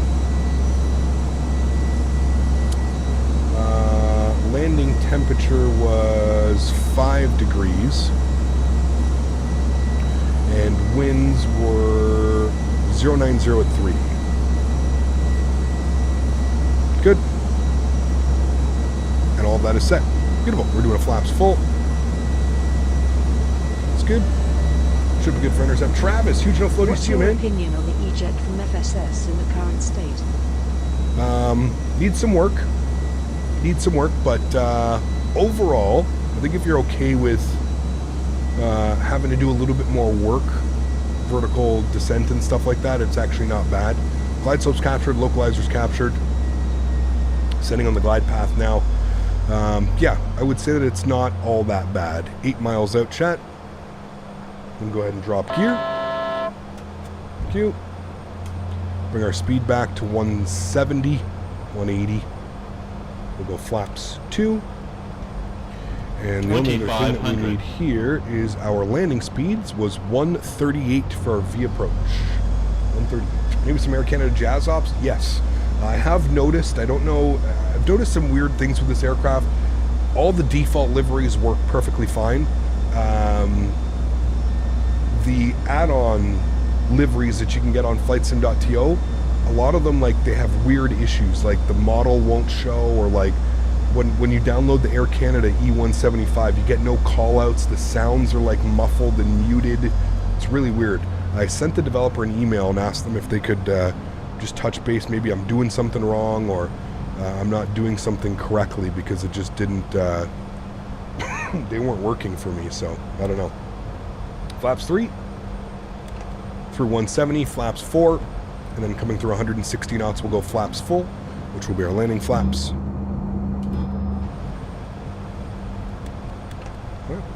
Through 160, we'll go landing flaps. I think the speeds for landing feel quite low. I mean, this is a very small aircraft, dude. 138 V approach speed, that's pretty similar to, no, seems correct to me. Okay. Seems correct to me, my friend. All right, chat, well, we're fully configured. Gear is down. Lights are on. Lit up like a Christmas tree. We do have to restart. So we're going to get a recording. I am recording. We do have to relaunch. We don't have to relaunch the simulator, but we have to go to the main menu and load back in. This aircraft does not like doing turnarounds. Keep that in mind as well. I feel like we have to minus a couple points there on something like that. 1,000 feet. Yo, cam's going on. Enjoy the arrival, friends. My aircraft. Autopilot. Throttle. Autopilot. My throttle. Let's have some fun, shall we? Cool. Landing checklist. Flaps full. You don't have to do anything with the ground spoiler. It auto does it. So, landing speeds are set 138, and auto brake is set to low. Let's enjoy a nice arrival. Sounds are going up. Enjoy, guys.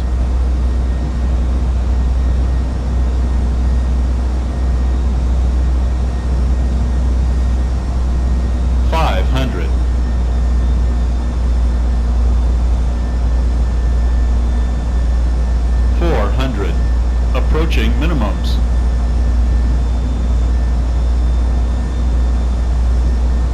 300. Glide slope says we're good. Pappy say we're a little bit low. I'm going to fly glide slope here. Continue. 200.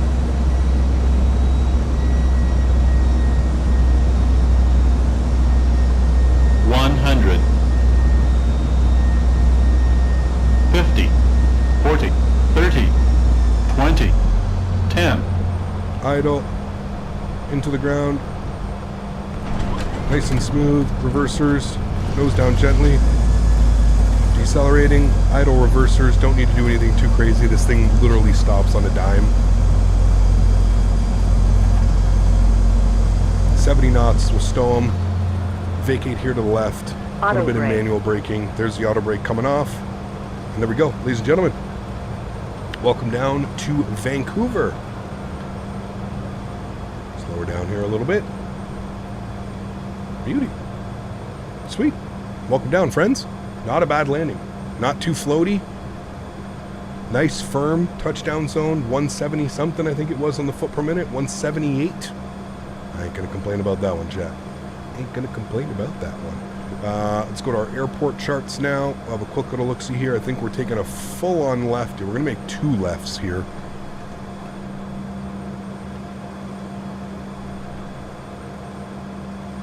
Making a left and a left. Good. And we're going all the way around. Let's go upstairs. Those should have been on. That's my bad. I think it likes this. Those are off. Strobe lights off. Good. Cool. Sweet. Normal landing flat 5 FY, flat full is for short runways. Normal landing is flat 5? Is it really? Oh yeah, landing flat. What is flat? What is...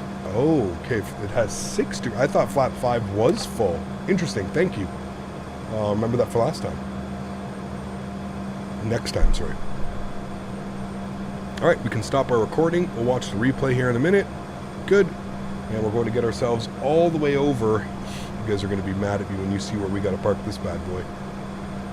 We're going all the way over to the other side of the airport. We're going to make a right on Juliet. We're going all the way down into here to the international side. Bear with me here. We'll figure it out exactly where we're going. We're going to go to like gate 83, I think it was, something like that. Make a left here. GSX. Gate 83.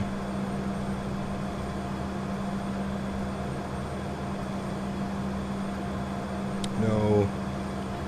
And we'll go ETS. Good. Cool. Sweet. How's the new mic arm? I like it a lot. Yeah, I like that it stays hidden from camera. It's not all in the camera. Yeah. Okay, we have flat 4 and 5 are usually the same. The difference is the slats. Flat 4 is takeoff. Flat 5 is landing, and flat 4 is short field. Got you. Thank you. Freddie, what's up, man? Good to see you, dude.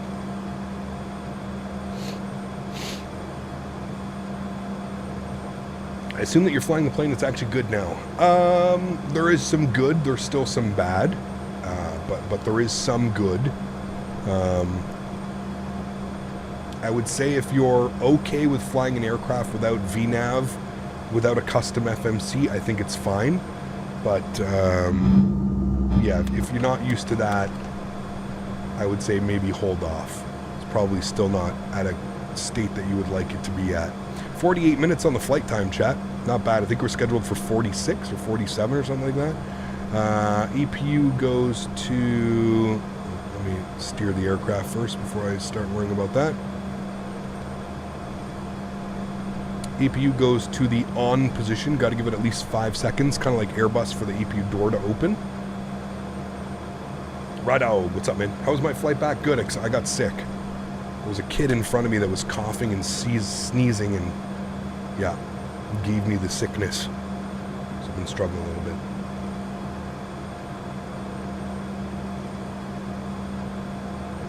Oh, Righto, you're in Disney, man. I'm just traveling everywhere. Now we got to go out to, actually no, we're going to take the ramp. This is what they were doing in real life. They were going Juliet Alpha, which is right here. Inbound aircraft were going Juliet Alpha, and then the outbounds were going on, wherever that is out there, Mike.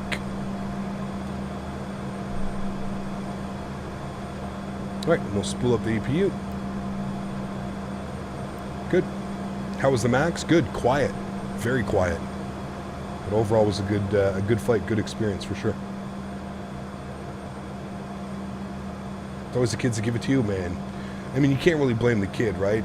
If anything, we should be blaming their parents for not, like, you know, teaching them to cover their mouth and stuff. But yeah, the kid was just literally sitting in the front and would, like, go and, like, look. You know how kids are, right? Like, would go and, like, look between the seats and, like, would, like, and it's like, oh, fuck. I was like, I'm getting sick. That's it. It's going to happen. Pardon me if that was loud. Did you nosedive? What do you mean? No. Don't joke about that shit, dude. Yuseth, what's up, man? 28 months is on my way to the 4-year badge. Huge no floaties to you, man. Thank you very much, sir. Really do appreciate you, man. Thank you, thank you, thank you. Incredibly kind, man. Did you peep the MAX cockpit? I did. Yeah, I did, man. It was really, really cool. It was really, really cool. It's a beautiful cockpit layout in those, man. Yeah. And then my United A319 had an EPU air conditioning problem. So we were stuck on the ground we were delayed on the ground for an hour as they put in some new component into the EPU air conditioning unit. Working on my schoolwork, watching you. Awesome stream. Thank you, man. Appreciate it. Another reason I don't think dogs over kids. 100%. Yep.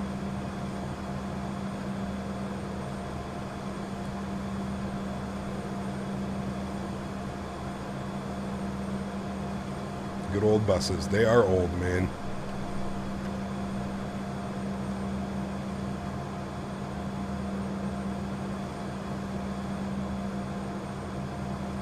Can wait for the Max and the Sim, even though it's similar to regular 7.3. Yeah, I mean, it's a different variant, right? That gives us an option to fly. That's what I'm most excited about, right? All right, taxi lights are off. Our gate should be right here on to the right. I see our ground handling units out there. Looking good. We'll go ahead, get ourselves into here. We'll watch the replay, and then we'll get ourselves turned around, chat. The E-Jet seems so small when looking at the big birds on the tarmac. Absolutely, dude. Yeah, I saw a ton of Embraers. 175s, 170s, 180s. Yeah, I saw a bunch of them.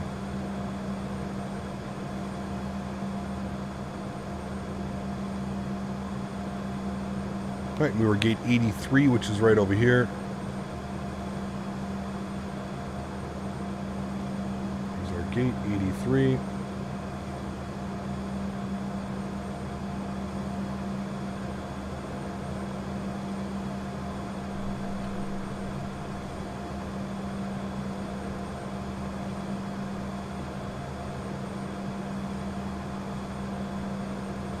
Bet you're already missing the full cockpit sim. You want me to be honest with you? It was amazing, but dude, those chairs annihilated me, man. I am so happy to have my ass sitting in my normal, comfortable computer chair. Oh my god, dude. I was like, literally like crippled getting up, walking out of those sims, man. Like, it hurt. Big time. Park brakes on. APU's on. Gens are on. Engine number 2 is off. Engine number 1 is off. Red beacon light is off. I think I have to go flaps full for the replay. I don't know. I'll do it now anyways. Hopefully they go out full for the replay. And there we have it. GSX. Operate the jet bridge. Beautiful. Here it comes. We'll go ahead and request deboarding. And there we have it, my friends. A successful flight done. Our first successful flight done on the stream. Happy with that approach. Happy with that arrival. Not too floaty. I want to stay here one night though. The Fairmont, super expensive, but this is like a super bougie hotel. There's some videos out there, you can check that, but yeah, super bougie, but I want to stay here at least one night in my life. I want to go there. Yeah, for sure. Amazing sim, questionable FMCs. Yes, exactly. Yeah. Does it have VNAV? No, there is no VNAV yet. No VNAV, no custom FMC. Those are like the two biggest things, in my opinion, that the aircraft is still missing. Pardon me, the major things that it's missing. Tango, what's up, dude? Good to see you, man.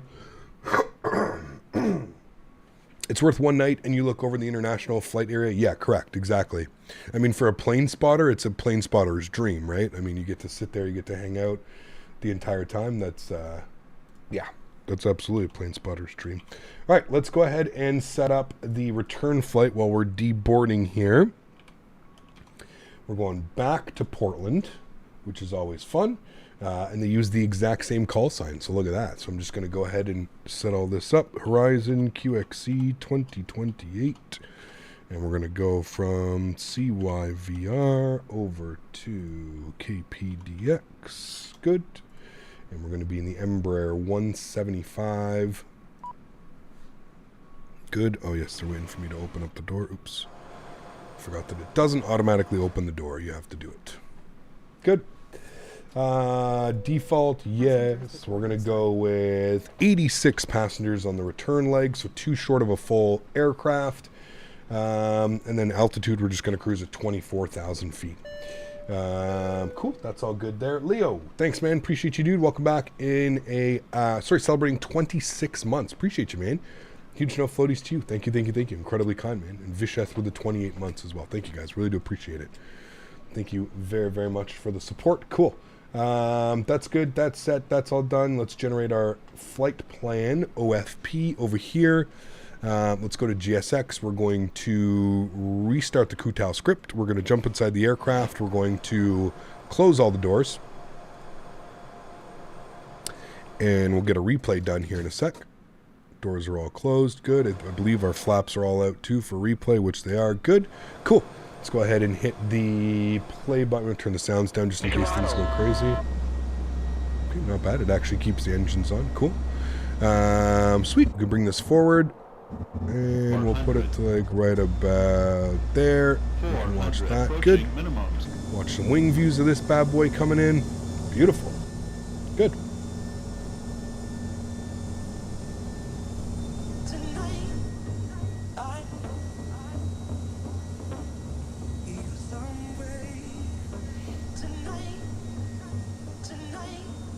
Seth, what's up, man? Good to see you, dude. The Amber cockpit and avionics appear more modern than the 737 NG.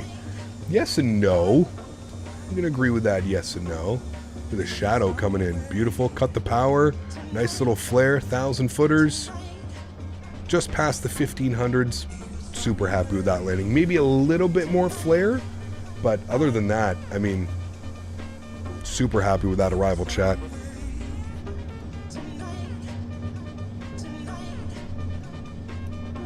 Graphics are amazing. Well, thank you. Just high-end preset, man. Nothing crazy. High-end preset and a dedicated capture card. That's the big thing. If you want to stream, the dedicated capture card will allow the video to just be much smoother and cleaner and precise.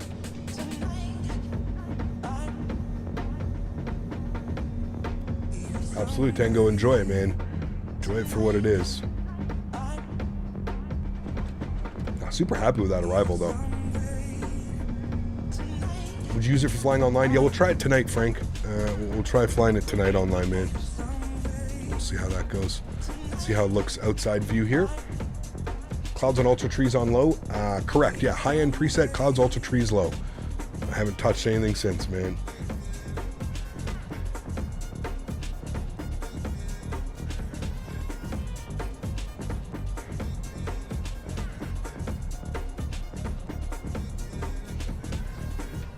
Suffering maple cookie withdrawals.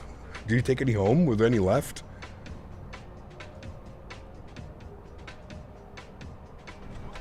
That was real nice, chat. Nose down gently. Center line for the win. That was a beauty. That was a beauty, chat. Super happy with that one, actually. Considering that was our first landing on stream. Always happy with that.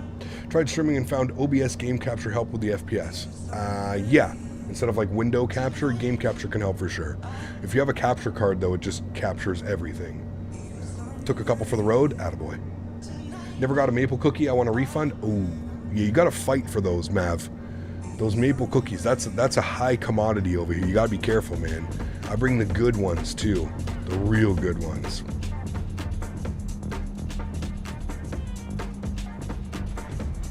Ah, man, that was a butter. Yeah, the winglets are sexy. Nice little wing wobble too. You can see there's a little bit of wing flex there as well. It's nice. I like it. Looks good. Sorry, I already did that view. We'll give you this view now. Cap, hope you enjoyed the charity stream and enjoyed the experience. United Max. Did you know that I've downloaded Senior on Orbis in Euro as in Australian dollars? Do you know do I download? I have no clue, Alex. I'm sorry, man. I think on Orbex, they just tell you what it is in Australian dollar.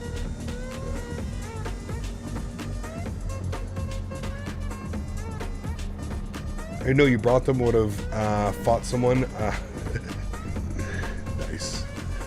Nice. Yeah, I brought them. I always bring them in. I always make sure to bring some for the guys.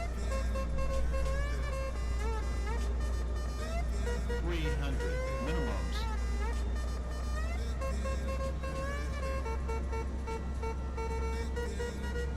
200.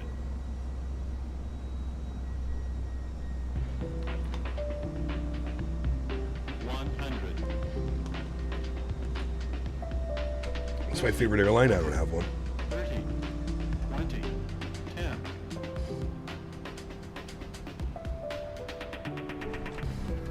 Beauty, well in the touchdown zone. I even think we got the first exit as well. This thing slows down like a champ. That was just idle reverse as well. Pardon me. It was just idle reverse, nothing crazy there. Sweet, cool. Chat, give me a second. Throwing it to the be right back screen. Gonna reload the sim. I will see you all in a couple minutes.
Alrighty. Hopefully that didn't take too long.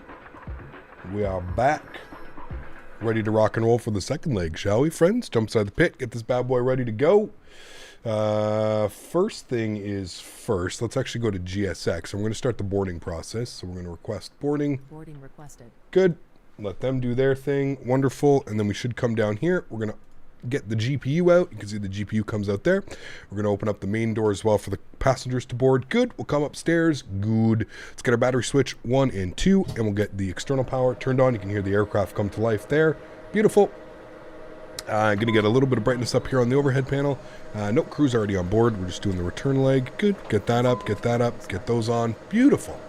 Cool. Rest of our flows, we'll do our tests. Good. Fire test, good. We'll get the EPU on. Good. Come down here. That's good. Nav lights are on. Everything else looks good up there. Happy with all of those things. Good. I'm going to get the cabin passenger heat over to there as well. Sweet. Cool. Everything looks good there. Happy with that. Wonderful. Let's come down here.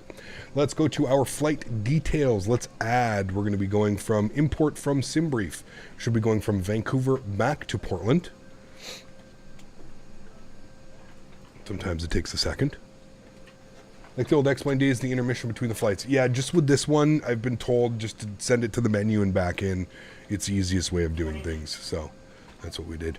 Vancouver over to Portland. Horizon 2028, same call sign, and all of that looks good. So we'll hit the check mark, and we'll hit the check mark. Good.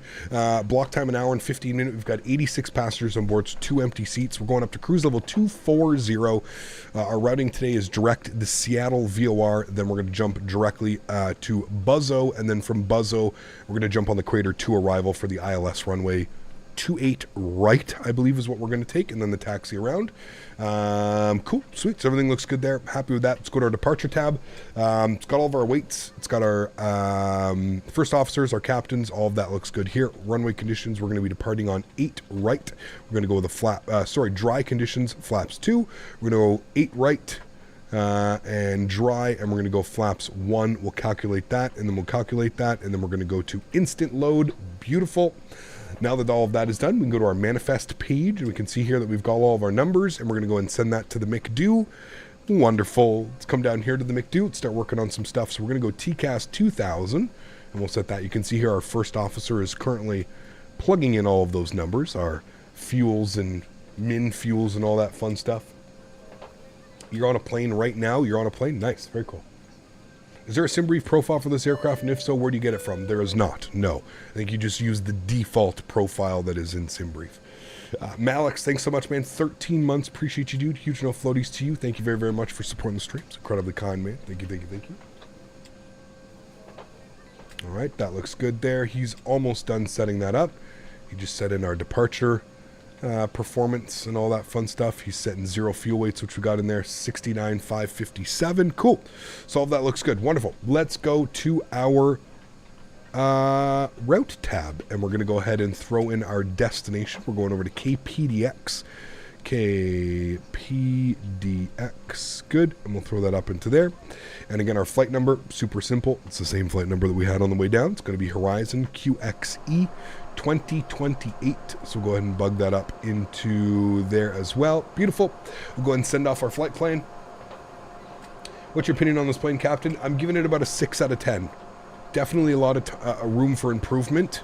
If you're okay without having a custom FMC, and if you're okay without having VNAV, I think it's a fun aircraft. The flight model is fun. It's a fun airplane to fly. So, yeah. Cap, are you excited for the MD-11? Yeah, when it releases, absolutely. Yeah, it definitely will be. All right, we're going to apply that. Give that a second to run through all of that. Beautiful. Flight plan has been received. Good.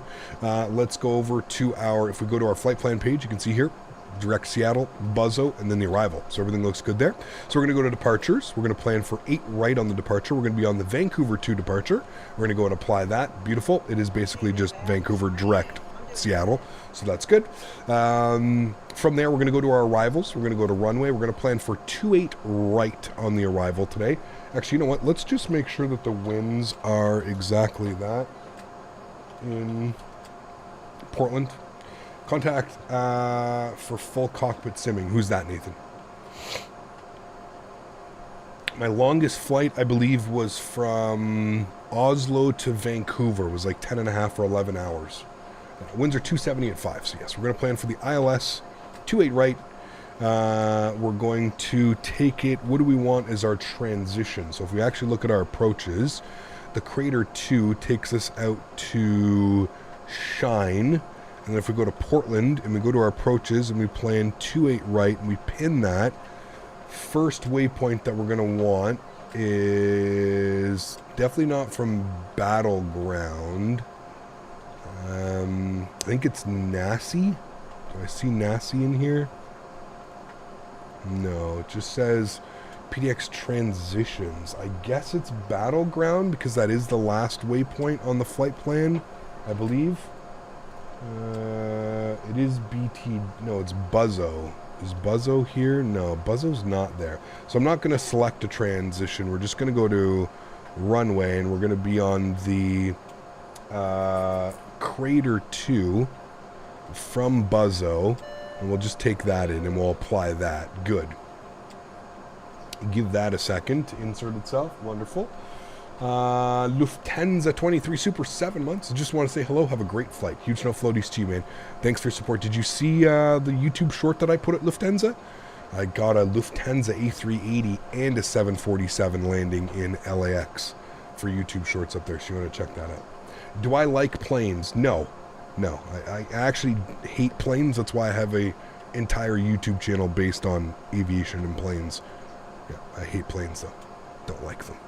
All right, Seattle, Buzzo, Helens, Crater, Hiker, Battlegrounds, Nasi, Omzi. I think that's what it is. Anyways, the approach.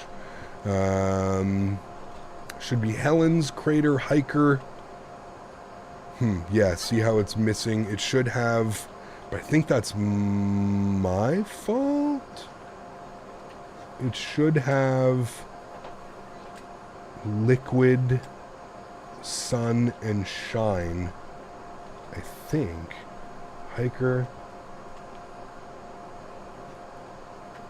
Is that Battlegrounds, or did it not do that properly?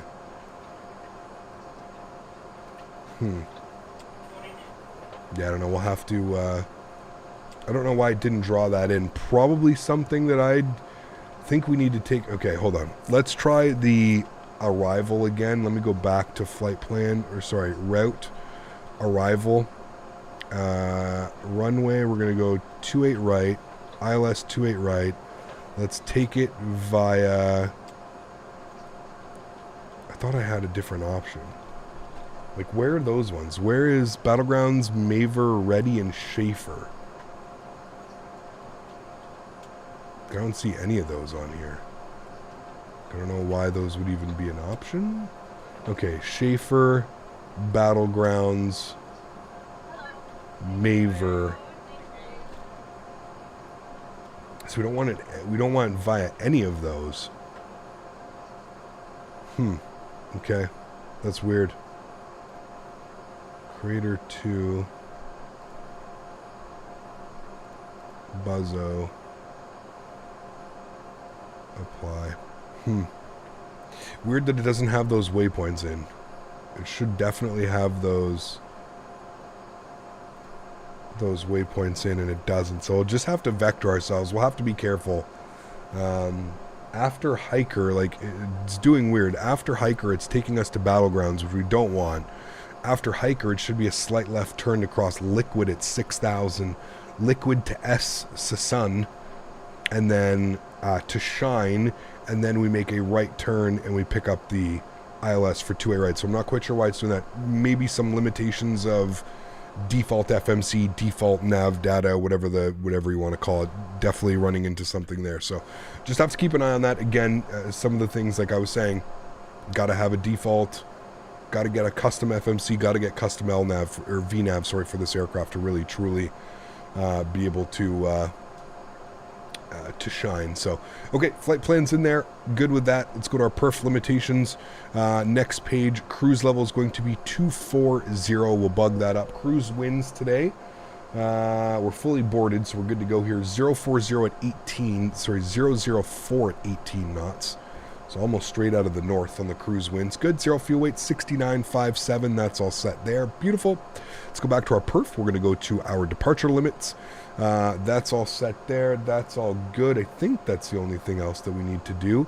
No, sorry. We've got to go to perf. We've got to go to cruise. Yes, this is where we have to put in some information. Wait. Is it not in there? Progress? No. Perf. Perf in it. Okay, I guess we're good. Okay, I guess we don't need to do anything else other than that. Cool. And then we'll go to perf. We'll go to departure limits and takeoff and 34, 39, 41. So that's good. And again, we're going to bug up our cruise altitude. We're flying offline today, so don't need to worry about any crazy restrictions or anything. We're going to 240, 24,000 feet. Let's go upstairs. Let's spool up the EPU. Let's go and get our emergency lights to the arm position. No smoking can go on. And we will go ahead and get ourselves ready to go. If we come down here, should see the EPU spooling up, which we do. Good. Brian, what's up, man? Good to see you, dude. Welcome back. Hope you're doing well, man. Good to see you, my amigo.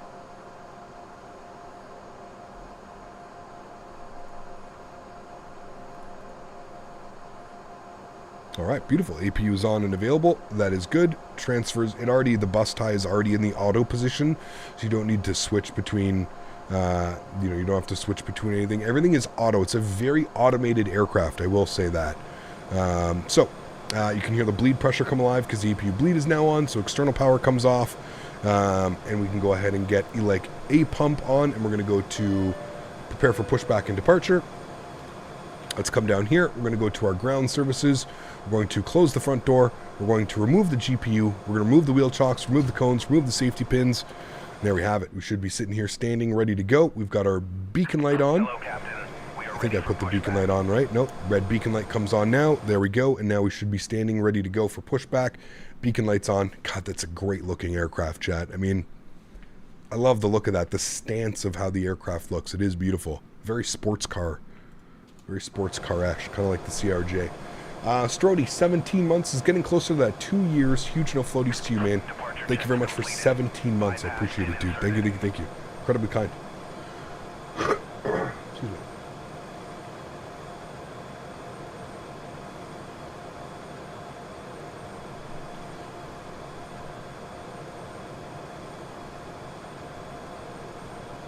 I think I'm going to download scenery from different airport. Where do I upload them to use them in the flights? What do you mean, Alex? I'm not quite sure if I understand the question. When you download scenery for different airports, where do you upload them to use for flights? You just put them in your community folder and they should be there.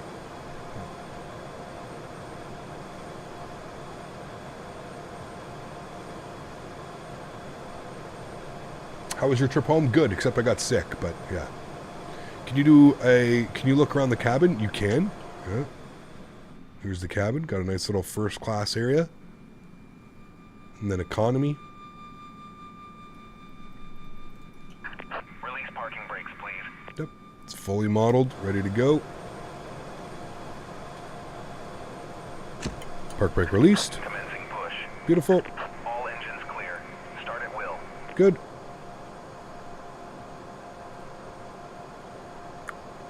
That's all good there. Cool. Sweet. Did you go animal style? I did, yes. Double animal style on the burger and animal style fries, yes. Seatbelt signs are on. Let's go and spool up engine number 2. Enjoy, friends.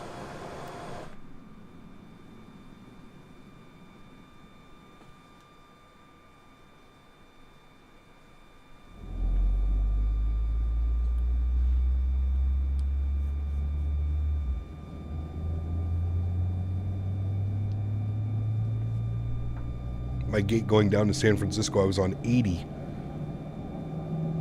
No sounds? What do you mean?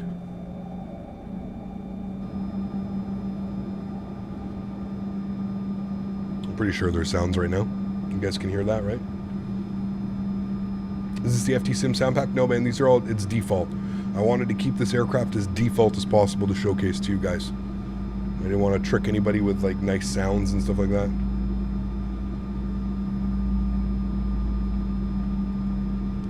How do you scroll around the cabin so quickly when you showed the interior, for example? How do I scroll? What do you mean, Gary? Like, how do I move about so quickly?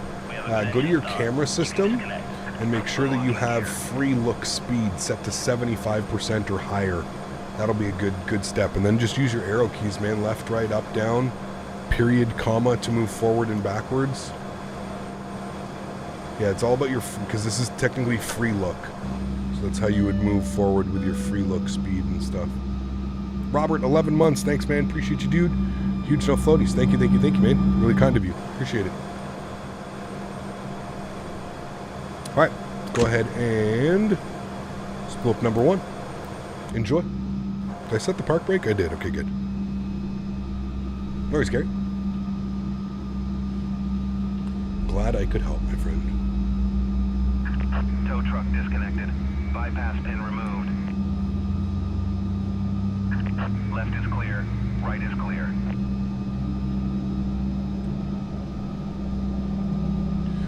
Alrighty, our taxi today is going to take us out to Juliet Alpha, Juliet Charlie, right on Lima 4 for departure.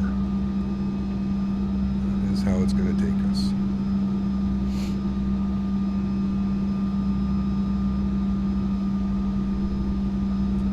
Alright, I think we have 2 good engines. Engine number 1 is stabilizing now. We just had the thumbs up from our friend, letting us know we're good. Sir, your shoes are... Oh, okay, no problem.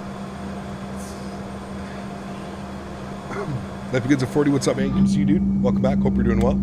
Flaps 2 for departure. Vibey Monkey, thanks for the support, man. Appreciate you, dude. $5. Huge no floaties, man. What's FRYD? It's not Friday, is it? Flaps, fairings look great. Sounds are there too, looks good. Sweet. Upstairs, EPU goes off. Everything else is set in auto. Let's get the nose lights on. Everything looks good there. Happy with that. Happy Foot Friday, everyone. Let's go ahead and set a trim value of about 3. Good with that one. Huge no floaties to you. Thank you very much for support. Appreciate you, man. Thanks for the 5 bones, man. Appreciate you, dude. Are you not on VATSIM? No. I am not on VATSIM. It is Thursday. Park break comes off. We're going to fly on VATSIM this evening for our this evening flights.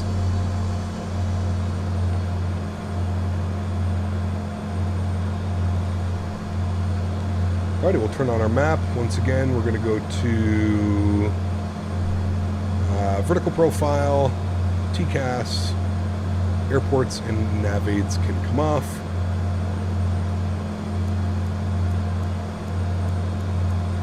And there we have it. Beautiful.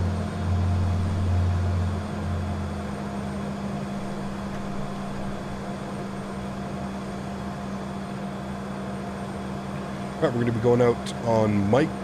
We'll make a left onto Juliet Charlie. Yeah, I left from this stand right here, 80.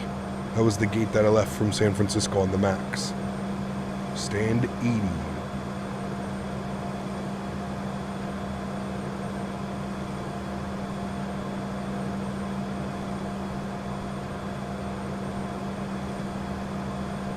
Oh, the E-Jet's finally good. I wouldn't say good. They still don't have a VNAV. Still don't have a custom FMC, but yeah. Jay Stevens, my man, dropping the $10 dono. This is about to lay down a few cap, but dude, I enjoyed World Flight and World Flight streams. Good to see you back on your stream. Rotate. Jay Stevens, thanks, man. Appreciate you, dude, as always. Thank you for the continued support of the channel, my man. I'm glad you enjoyed World Flight. In my opinion, it was a huge success. So thank you very much, man, for being here and taking part in that, man. I really do appreciate you.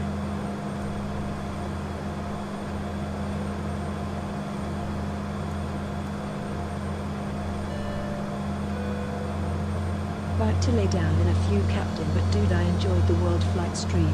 Thank you, Glad man. to see you back on the stream. #rotate. Damn, I'll miss the second stream tonight since I'm 6 hours ahead of you here. Oh, yeah, that's right, you are. Yeah. Thanks, Jay Stevens, my man.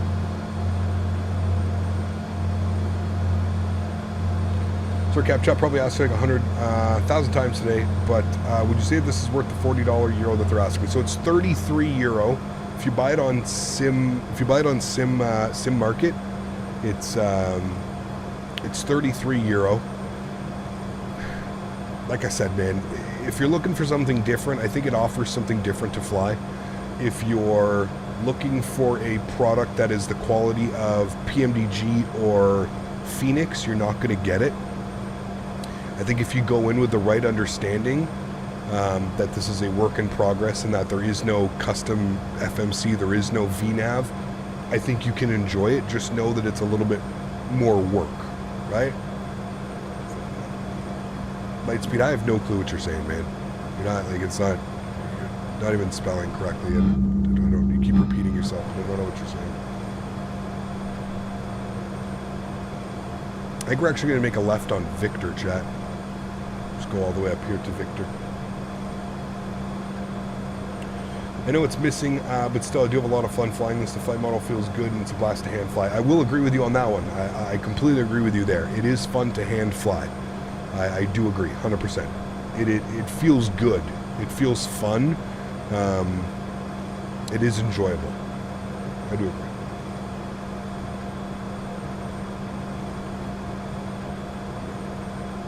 Now, ideally, you know, they would.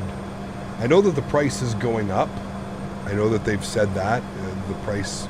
They plan on increasing the price when it does have full functioning VNAV and a custom FMC. So, is it worth it to get in at the current price right now? Sure, maybe. But yeah, I think that really just, again, it comes down to what you're okay flying, you know? Symphonic, what's up, man? Good to see you, dude. Hope you're doing well, man. Welcome, welcome.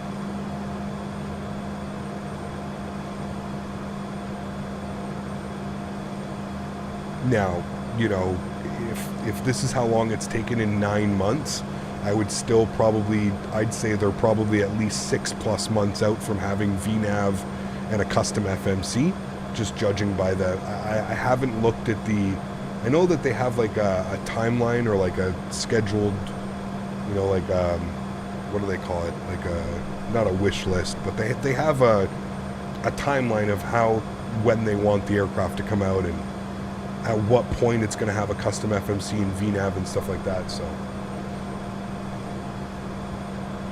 they do have plans. Now, whether they meet those plans, I don't know, like if they've met any of those targets, a roadmap, thank you. I don't know if they've reached any of those, but yeah.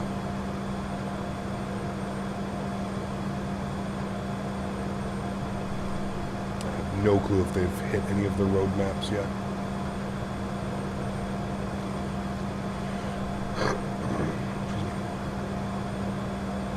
Currently flying MCI to ORD. Nice. All right, we're going to make a right here onto Lima.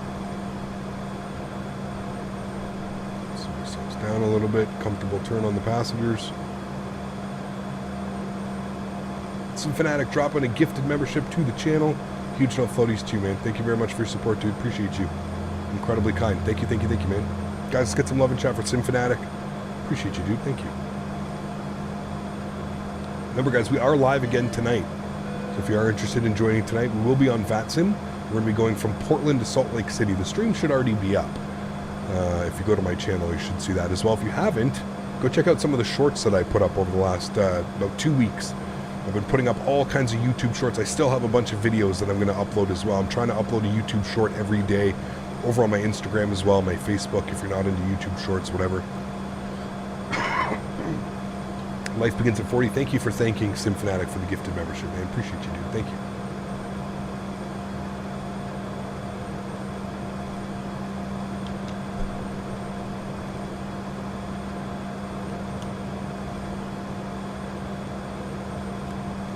How many landings did I record? I don't know. I'd have to look through them. I think I've got a couple more LAX landings, and then I obviously have all my flights home. So I have my Denver arrival on the MAX 9. I've got my Denver departure on the 319. I've got my Toronto arrival. Then I've got my Toronto departure and my Ottawa arrival. The Ottawa arrival.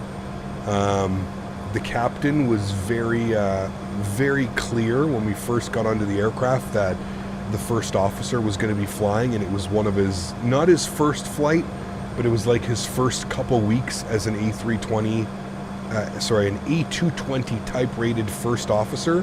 Dude, this guy absolutely planted it coming into Ottawa.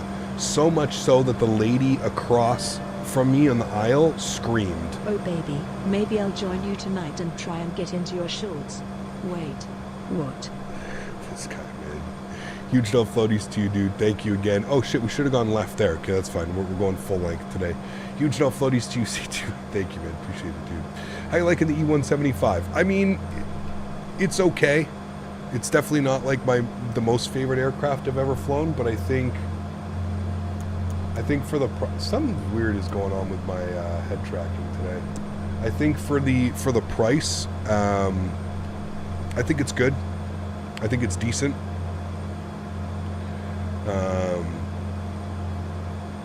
You know, obviously I wish that it was a little bit more, you know, complex as a pay-wear aircraft. I wish there was a little bit more to it, but yeah.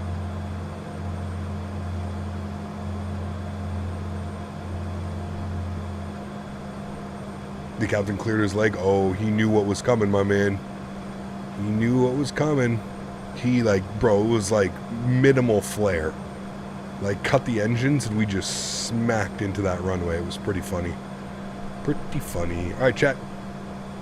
Yoke cam's on. Sounds are up. Let's do it, friends. Throttle's up to about 40%. Auto throttle is armed. And let's get it. Takeoff power is set. Airspeed is alive. Slight nose down pressure on the yoke.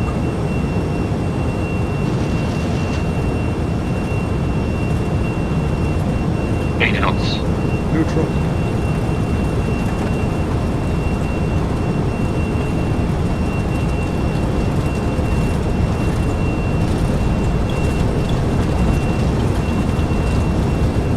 E1, erotic.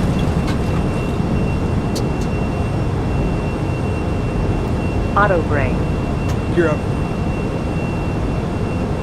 In for about 15 degrees on the climb.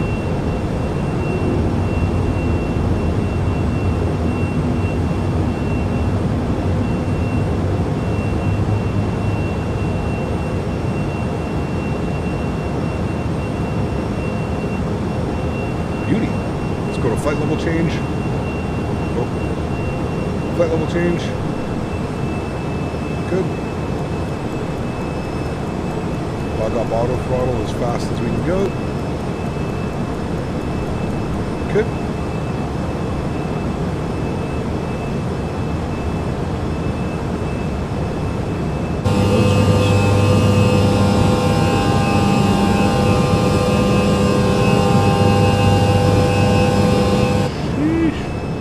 Looks good. Loud.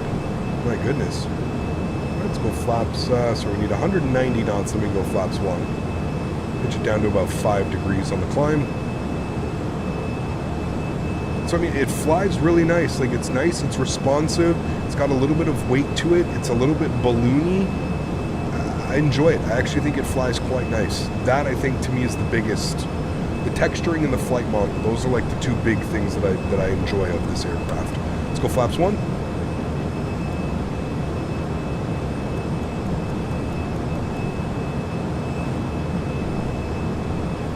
We're coming up on 3,000 feet. We're going to go into LNAV now. We're going to track direct the Seattle VOR. We're coming up through 200 knots. We'll go flaps clean. And then we'll go ahead and bug up our climb speed of 250 knots. There we go. Beautiful.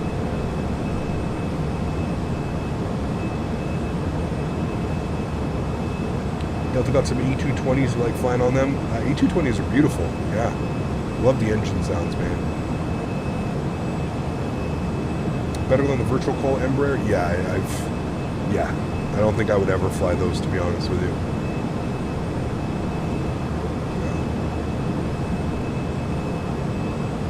Excuse me.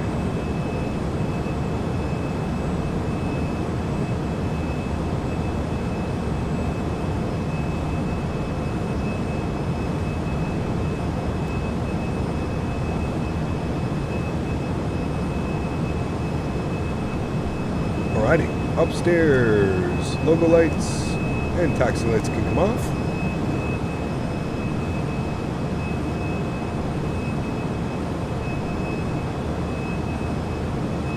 The Synaptic Sim, yes. You're ashamed you even bought them? Hey man, we all make our mistakes, dude. We all make our mistakes. And you know what? I bet you it's made you smarter, right? Right, Ant? I bet you're smarter now, and you know to do a little bit of research before you buy things. It's all good, man. It's one big learning process, right?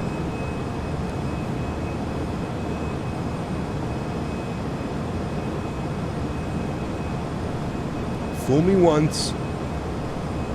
It's okay. Fool me twice. Shame on me, right? Don't get fooled. Now, the only other thing that we've spoke about here is the direct 2s. So the direct 2s are a little bit weird. So watch right now. You'll see what it's trying to do. If you look at the flight director is trying to get me back to the magenta line, right? Like it should. But really, it shouldn't be doing that. If we go to flight plan and we like populate Seattle and we populate it back, you see how it doesn't give me a direct to from where I am? It just sends me direct to Seattle. That's where it's a little bit weird. And that's where it definitely, again, we need a custom FMC to be able to take advantage of those things, right? So, made a mistake early on of buying the Breedock 737. Oof. Yeah. What USB hub are you using and how many ports? I have the, I forget what it's called. I'll have to check my Amazon. Wait, can I see what it's called?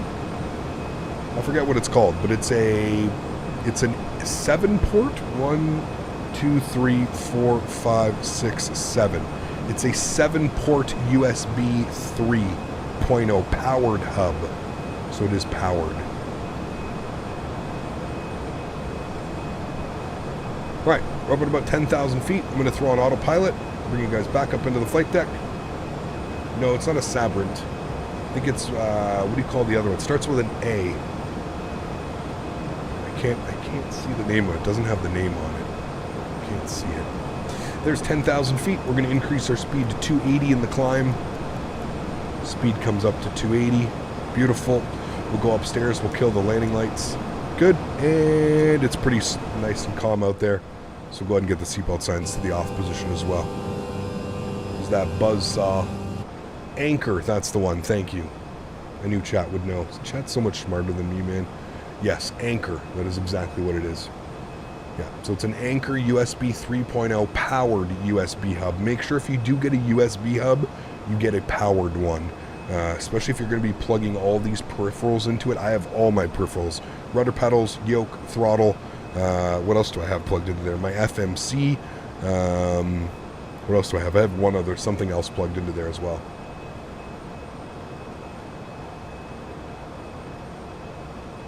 You bought the SSG 747-800? Yeah, it's a bad one too. It's not the best one. There you go, we're back on path now direct to the Seattle VOR, which is an 89 nautical miles. If we quickly look here before we do anything else, look at the arrival, the Crater 2. What do we have? We had Helen's above 11, Crater between 10 and 13, Hiker between 7 and 9. So we're just going to aim for about 8,000 at Hiker is what we'll end up aiming for. So I have a Sabrent non-powered and works fine. Yeah, I mean, like I said, just if you're plugging in a bunch of peripherals, remember that if you don't have a powered USB, you're powering the entire bar off just a USB off your PC, which can cause issues, can cause all kinds of headaches. It's always, if you're going to invest in I would say always get a powered one. Just because you're not relying on your computer to power an entire USB hub. They're going back to Europe soon. Next week we'll be back in Europe. Yep. I fell victim to the Captain Sim. I'm here to admit my wrongdoings. Nice.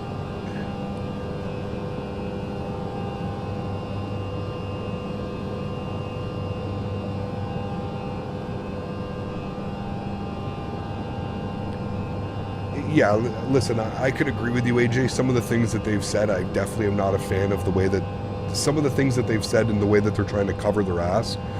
It's a little bit much. I can definitely agree with you on that one. I think out of context, though, what they're saying is right now they are working on. I know that the two big things that they're working on are a custom FMC and a custom and the VNAV, obviously, right? Those are the two things that they're working on. But yes, I would agree that instead of wording it the way that they're doing, they should say, well, because our aircraft does not have a custom FMC, you know, we're currently limited to what Microsoft allows us to do. That would be the proper wording, not trying to blame it on Microsoft, where actually they should take the blame and say, hey, well, because we don't have a custom FMC, that would be the smart thing to do. But hey, what can you do? Cap, what do you know? American Airlines removed one olive and saved $40,000. What, off every meal they removed an olive? It can make sense. In a year, maybe 2.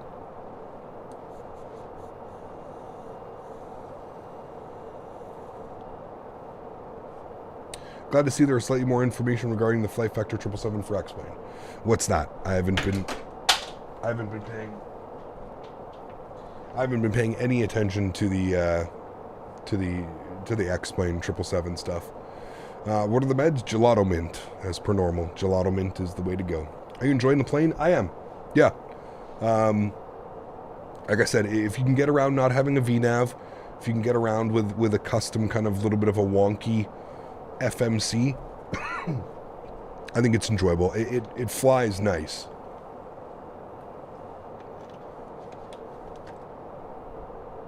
It does fly nice.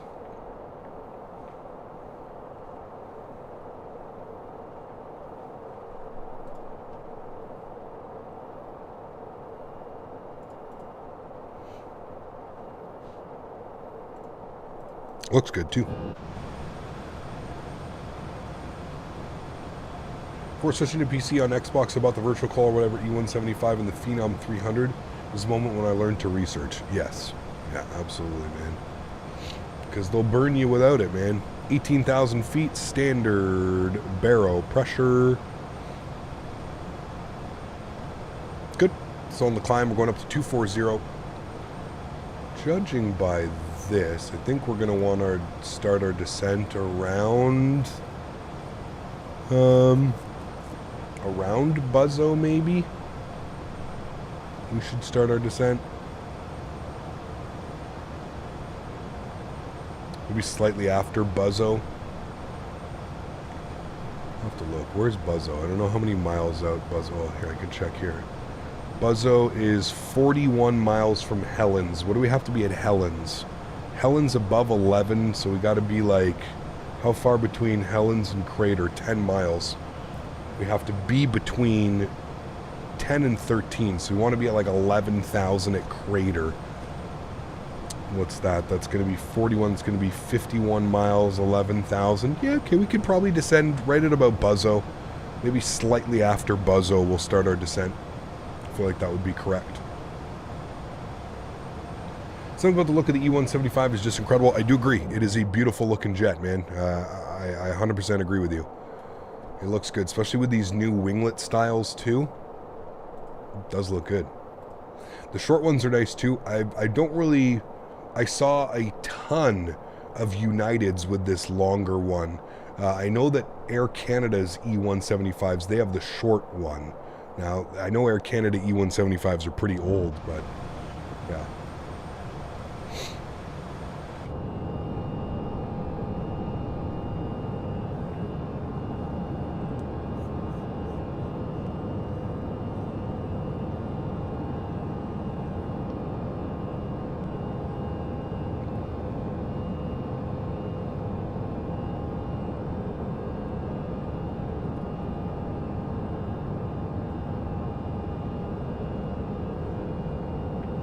Is it the perspective or the engine's really small? The engines are tiny, dude. If you look at this aircraft in real life, the engines are very small. It's kind of weird, and they're loud as hell, too. What's the formula to determine the top of descent? The rule of 3. I may be completely wrong, but you take your altitude and you divide it by 3. So if you're cruising at 240, take 240, divide that by 3. And whatever that number is, you could take 24 divided by 3. I don't know what that is off the top of my head. Go calculator. 24 divided by 3. My brain's not working right now. 8. So you would add a 0 onto that. So about 80 miles from there, you would start your top of descent. Now that's if you wanted to get down to 0. So that's where you have to be careful.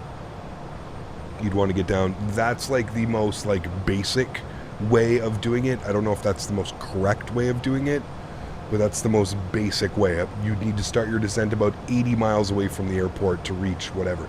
Now again, that's like not flying on a SID, not flying on a Star, so you'd have to calculate that in, right? So certain things that you have to calculate. That would be like going into like 0. What happened to my view?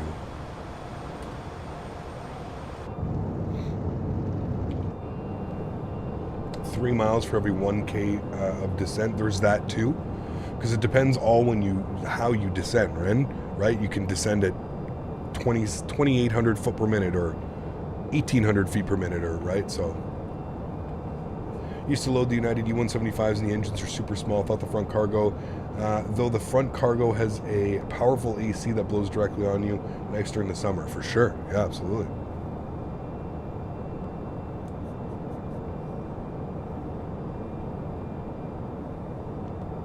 Have you seen TFDI's MD-11? I have seen a few videos on it.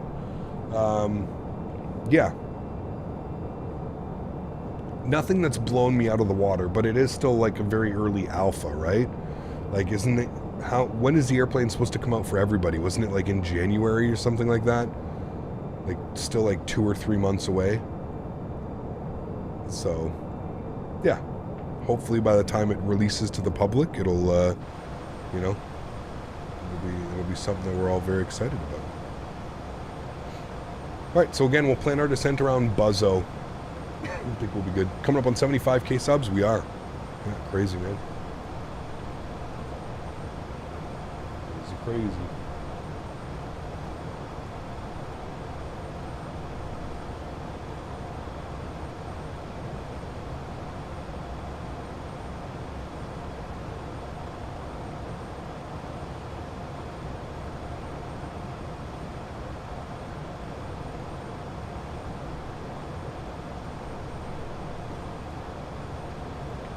Supposed to come out in 60 days after the CE people got it, but that's nowhere. But it is nowhere near ready. Got you. Okay. Like guys, I saw a video the other day. I can't remember who it was. I'd have to like go look through my things. Anyways, I saw a video the other day, and it looked very awkward on landing. Yeah, it looked very weird on landing. It looked like it was like the ground physics. Or just, yeah, it looked very like basic and default. There was no like compression like you would expect from like a, you know, a third-party aircraft. It looked like it was landing like a default airplane.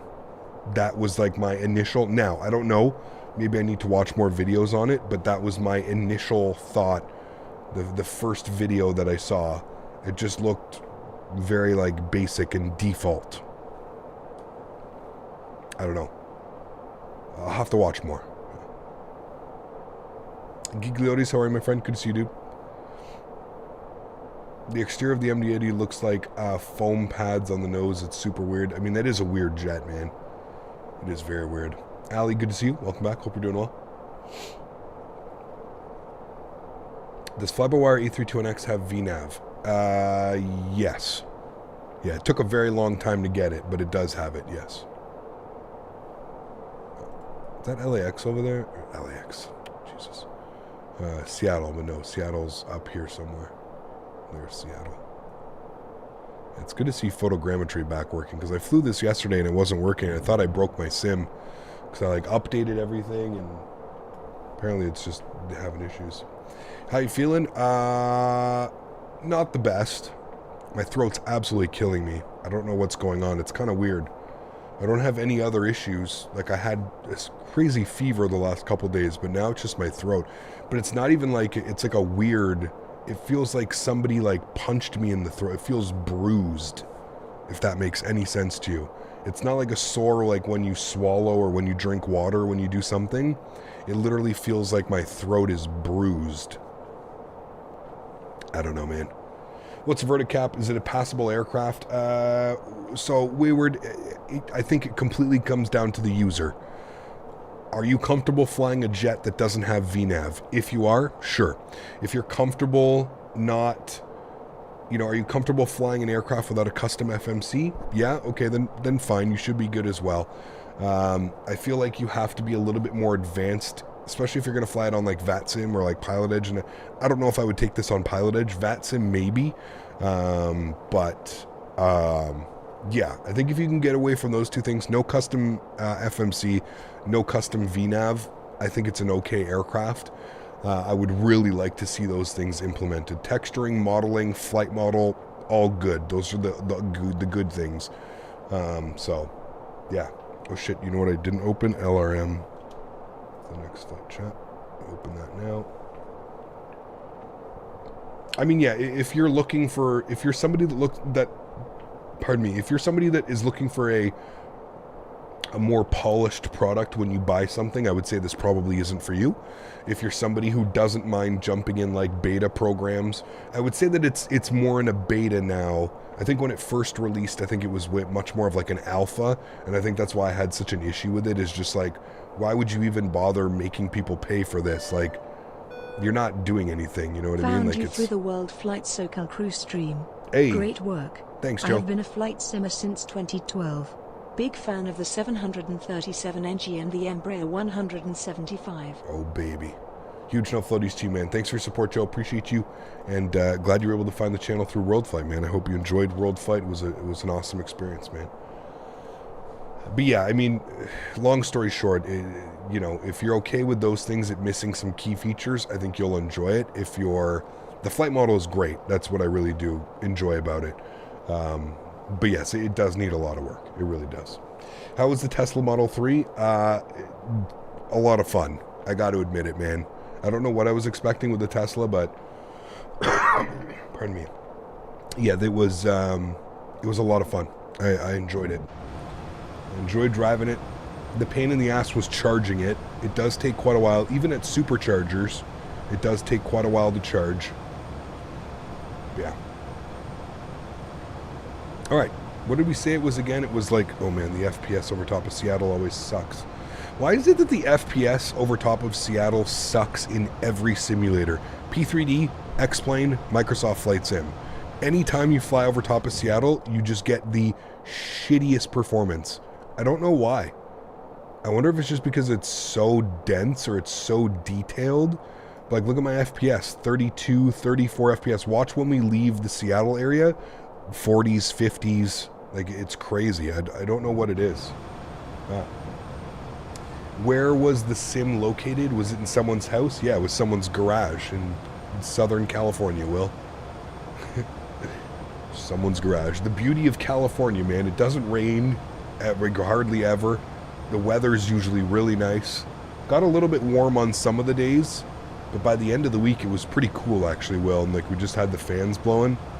They went and got like those industrial fans, and they had them out and stuff. Is Microsoft headquartered in Seattle? It is, yeah. My new PC with a 4090 should have been here today, but it got delayed due to the 4090 being out of stock, and they told me yesterday. Oof. That's not good. Someone from chat won the giveaway. There was a couple people who did, yeah. Like, Sally, what's up, man? Good to see you, dude. Great fun till you charge. Yeah, exactly. Hot tea, lemon, and honey always helps. I have some. I had some lemon honey tea this morning. That helped. Yeah. Someone's a CEO. I don't know about that. It's about. I think the whole setup, Will, is about 135,000 USD.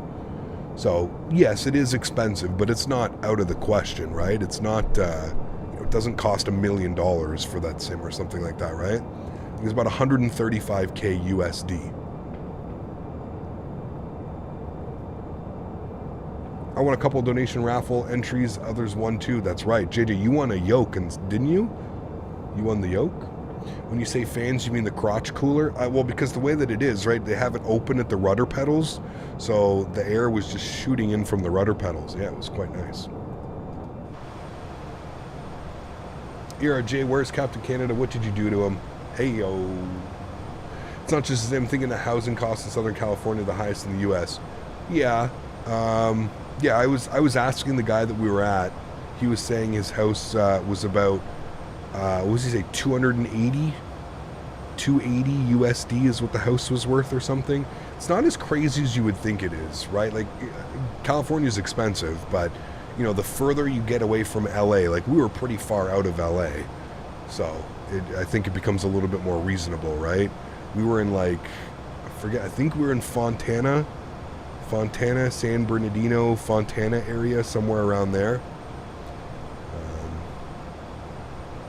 Yeah, because I was asking the guy too. Yeah.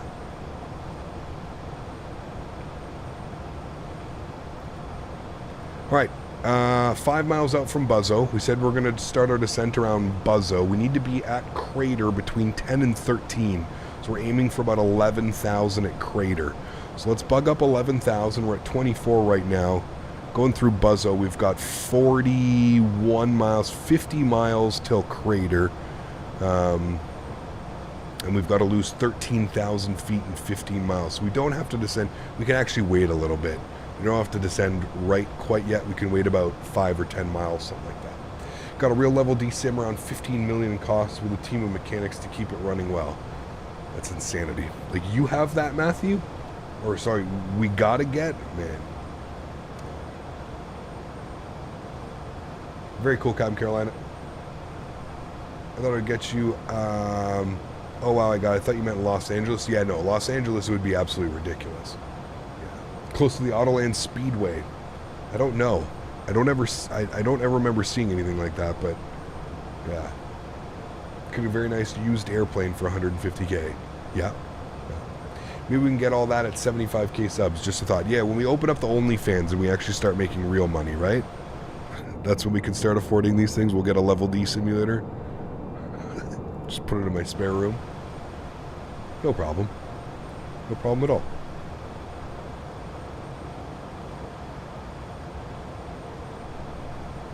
I will say these sunglasses are extremely comfortable. One of the big things, and why I agreed to wear these sunglasses, and we'll speak about sunglasses maybe some point later this week, was the arms. They're super thin, and they fit perfectly around a headset. They're designed. The sunglasses are designed to be worn with a headset on. And I have to say, most of the time when I'm wearing my Ray-Bans, when I finish stream, the side of my head right here between my hat and where my ear sets is sore. Like when I take my glasses off, it's usually like a major relief. I, right now, can't even tell that I'm wearing sunglasses other than the visually in front of my face. But like the side of my head, man, it's crazy. Okay, let's start our descent. We're going to go at about 1,800 feet per minute. We'll start at about 1,000. Keep it simple, nice and calm on the passengers. Seatbelt sign can come on. And we'll go ahead and descend down at about 1,800 feet per minute now. It should be good descent rate. We'll keep our eye on that. We're about 30 miles out from Helens, about 45 miles out from Crater.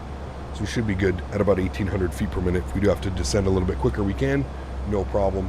Full cockpits are cool but expensive. Realistically, they're hard to keep up and maintain by yourself. I'll stick with my setup. Yeah, I totally get that. I totally get that as well. They're extremely expensive. When something goes wrong, it's, kind of chaotic. There's so many systems and there's so many components that go together. It's kind of crazy. What did you end up doing before and after your World Flight flights while in California? I mean, for the most part, we were there for hours on end, Will. So, like, if it was before, it's usually wake up, have breakfast, and head out. When you're finished, it's usually finish, go have dinner, and then home, some stretches, and in bed. Like, it really wasn't, like, you're spending, like, 8 to 10 hours there, man. There was a couple times, too, where I would just show up at the sim, like, 3 or 4 hours early and kind of just hang out with people there, and they had a pretty cool setup. So it was in a garage, and then they had like the simulator, and then they had like the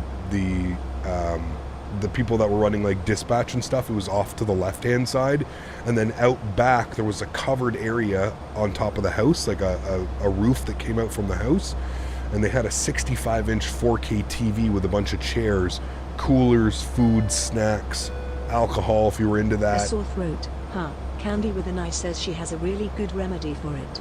Not going to judge, but you should let the fiancé know before you two get married. Unless she's all good with the situation. This guy, man. Huge no floaties to you, sir. Thank you very much. I appreciate you. Thank you, man. As much as you wear sunglasses on stream, I'm surprised you don't have a sunglass endorsement. Well, that's what I was just saying, James. These are... So I'm actually wearing brand new sunglasses. This company reached out to me while I was away at World Flight. And they said, hey, Captain, love your content. Actually, it was through Blue Games, if I'm being honest with you. Blue Games, shout out to Blue. Blue actually put me in contact with them through them. And yeah, they basically reached out and they were just like, we love your content. We'd love to send you some shades if you're interested. And I did a little bit of research. I looked at them. I looked at some of the reviews. I saw some of the good, some of the bad, and I decided, sure, you know what? I'll wear them. Again, one of the main things, the huge selling point, no, they're not polarized. One of the big things that I loved was the fact that they're designed to be able to fit under headsets and hats and stuff like that. And that was huge. Like I said, man, from day one, my whole problem, even when I had like aviators, was they would pinch into the side of my head and you end up being so sore. Like, you don't understand how sore it is, like right here on your head, when you've got something sitting on it and pushing on it for hours on end. You know what I mean? So I was all about it. So yeah, I'm going to talk to them more. I should actually have, I've spoken to them. I think I'm going to be getting an affiliate link with them. So I'll be able to offer you guys, for anybody that's interested. You may not be interested. That's completely up to you. But yeah, I'm going to be getting a link for you guys. Hopefully a little bit of a discount for you guys. So that's why I said stay tuned. I literally just got the glasses yesterday. So I'm going to give it a little bit. I'm going to give it like a week of streaming with them and see if they are something. Right now I can already tell that they're far more comfortable than any other one that I've worn in here. So yeah. So to be surprised with the donation to take your glasses, I didn't think he was in chat. If I knew he was in chat, I would have said we need more money. Helen's above 11. We're looking good. We're through 15 right now. Yeah. We got to be between 13 and 10. We're aiming for 11. We're 12 miles out from Crater. We're looking great. Absolutely great. No speed restrictions. No, we just have 210 at sun, so we need to bug that up. We're going to be heading on a 151, so I need to bug that up actually now, and we'll get things ready for the arrival. So 151 on the heading. Spin that forward.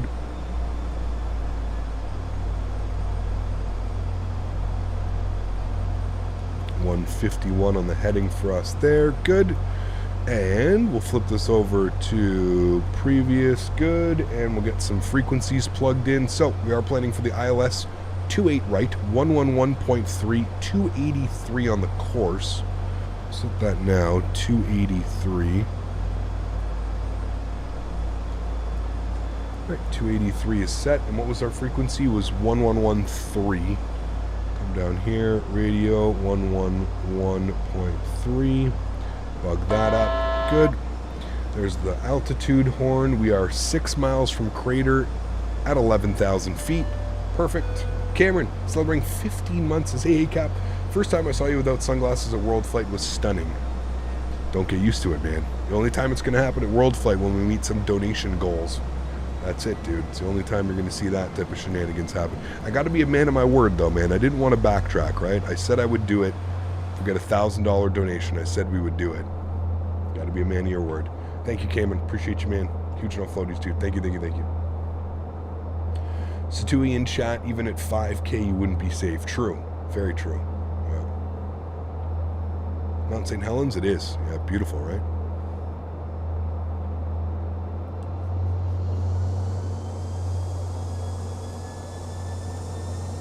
Yep, I would agree. Well, I mean, Cal, you guys see me with glasses for the last... When's the last time I didn't wear glasses? Yeah.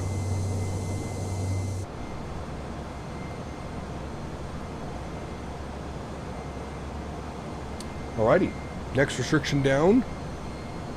We got to be at hiker between 9 and 7. So let's aim for 8,000 feet. We'll bug up 8,000 and we can start the descent now. Go vertical speed. We'll descend at about 2,000 feet per minute. Should be good. Somewhere in and around there. Speed's at 250 already, so we're looking good. I'm actually going to bring the speed back to 240. May have to put out a little bit of a ground spoiler, or just chill on the descent a little bit and go like 1,600 feet per minute. That should help. Mount St. Helens back there looking good. Beacon reflection on the engine was nice. Yeah, that's right. There's a few little things with this aircraft that I've said, okay, they're moving in the right direction. Obviously, I think we can all agree that it's a little bit slow with no VNAV and no custom FMC.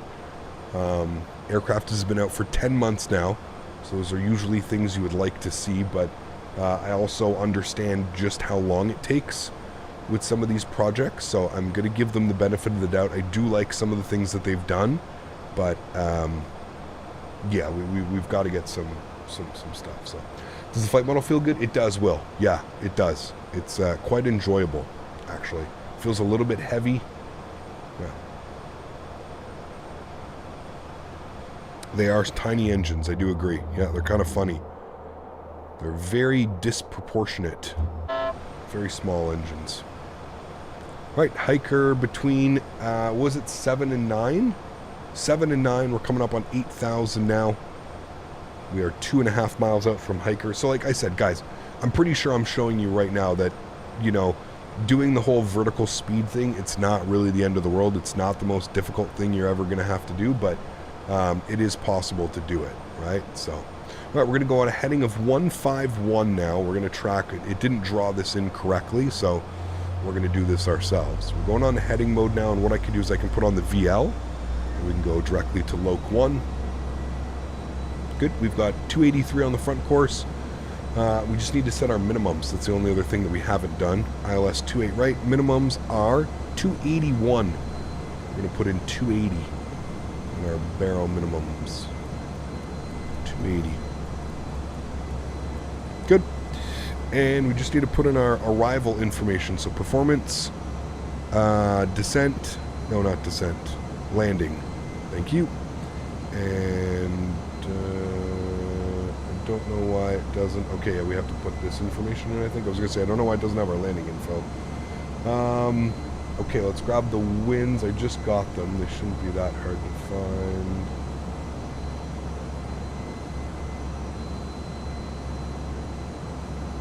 There they are. All right, winds are, well, runway heading. What was our runway heading? Runway heading was 283, I think. Yeah, 283 on the runway heading. 283. Landing temperature, 9 degrees. And the winds were 270 at 5. We'll throw that into there. Beautiful. Little landing. Now we've got our speeds. 138 on the V approach.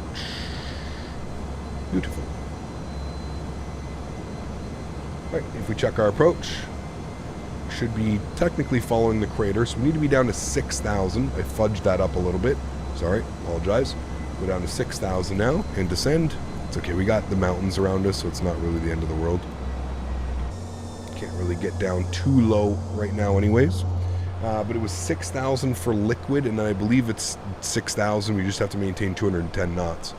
And then intercept, want us to be at Nassie for 3,700. There we go.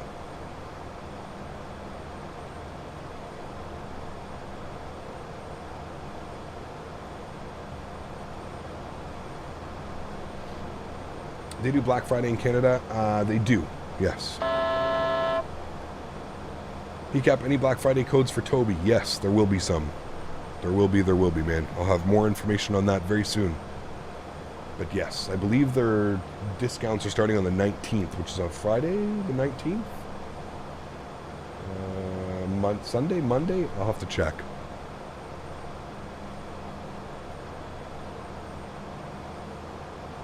Alright, there's 6,000, and we're going to maintain 6,000 for now.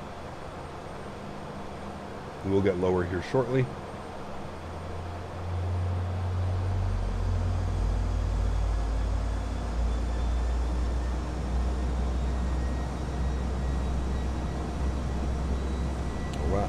Only other restriction was a speed restriction at 210.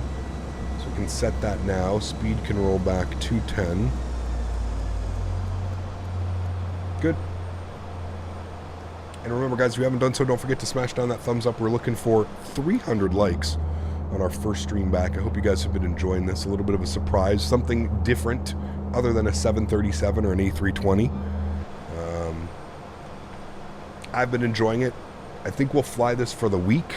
I think we'll do some cool ops for the weekend. It may be some flights that we... they sent me Jacksonville, so I want to check out Jacksonville as well. I think it's, what is it, Fly Too High or Taxi to Gate Jacksonville, I think is what it was. I don't know. Any build sent it to me, so we'll take a look at that shortly. At some point this week, we'll take a look at that as well. We need to turn left to a heading of 110, 109, but 110. 19th on Sunday? Okay. What's up? How was your flight home from World Flight? It was great, but I got sick. But other than that, it was great. Fly too high. Some flights in Brazil with the Embraer could be an option as well, yeah.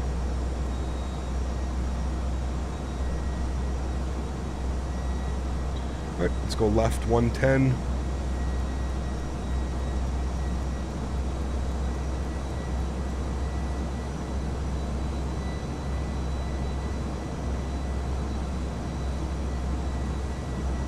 Possible London City Ops, make sure to put it in the route request over the Discord yet.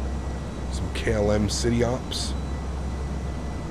Alright, let's take it down to 3,700. Does anybody know how to get it from... How do you get single? Because right now I can only do it per 1,000 feet. How do you make it so you're only doing hundreds? It's one thing that I haven't been able to find out yet. We'll go down to 4,000 feet anyways. Go 4,000 feet, we'll descend 1,000 feet per minute. Good. You can see we basically just put ourselves on a nice, like, down leg. Should fly into Vegas since it's the F1 is there this weekend. We could do that as well, yeah. It would be kind of fun. At least you're still here, exactly. Although my throat, you can hear me, right? It sounds interesting. I already have a super deep voice, but right now it sounds real interesting, doesn't it? Plus, talking for the last 3 hours definitely has not helped. Can confirm. Can confirm.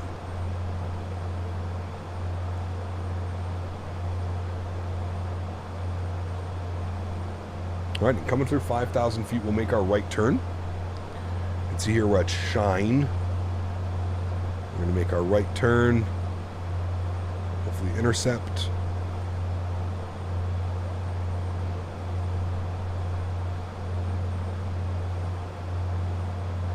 Right, let's go right.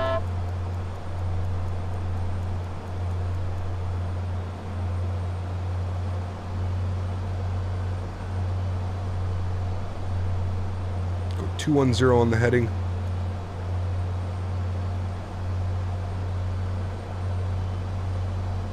What joystick are you using to fly the E175? My Thrustmaster TCA Boeing yoke.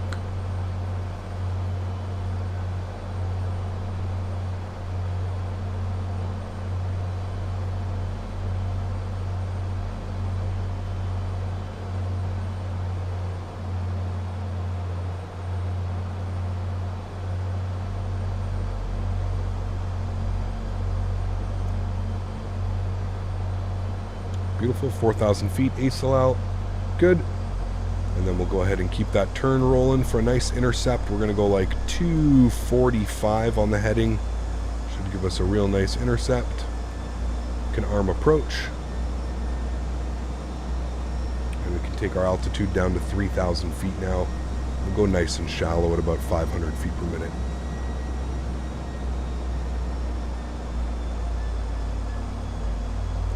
Localizer. There goes localizer. Just waiting for glide slope now.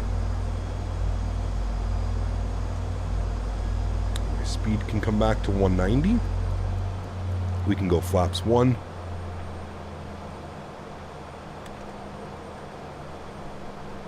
Sounds can go up.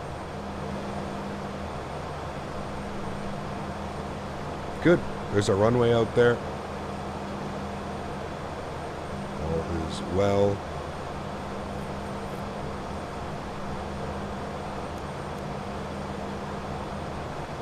and what was our V approach speed? 138 again. We'll go auto brake 1, and should have had those on, my bad. Good, cool. Just joined, how's the ERJ? Decent. I've been enjoying it. Still a lot to be desired, but yeah. Hopefully they're on the right track. One would think. One would hope.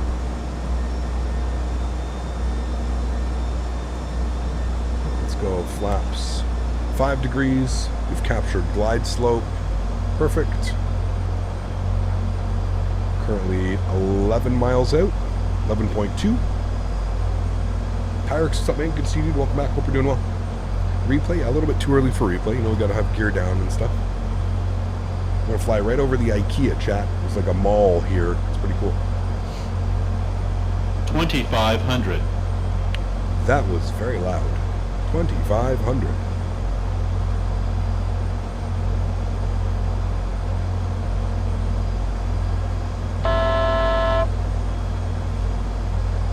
Wow. Speed coming back. 180. 9 miles out. Gear down. I have to remember, flaps 5 is landing, not full. Speed 170. Flaps 3.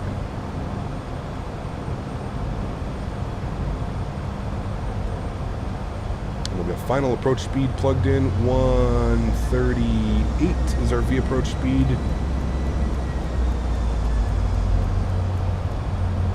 138 is set. Flaps 4. And through 160 knots, we can go flaps 5. There's 160 knots, we'll go flaps 5. Will be our landing flap, just to confirm. Flap 5 is set. Good. Sweet. Good. Coming back nicely now. Looking all good. Yoke cam's going on. Enjoy the arrival, friends. I'll catch you guys down on the ground. Get our replay going here as well. Replay is recording. Beautiful. Enjoy, friends. My airplane. Autopilot. Autopilot. Throttle. Cool.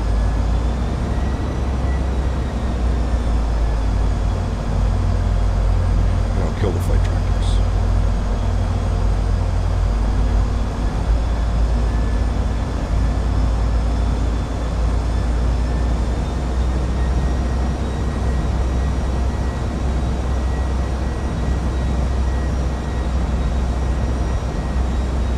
Headwind right now, I think about 5 or 6 knots. How can you tell when you've captured the glide slope? Right here. It'll tell you right here. It'll say, this is your localizer. It'll go loc green and then glide slope green. And then you have your diamonds right there, you can see. That's your localizer diamond and that's your glide slope diamond.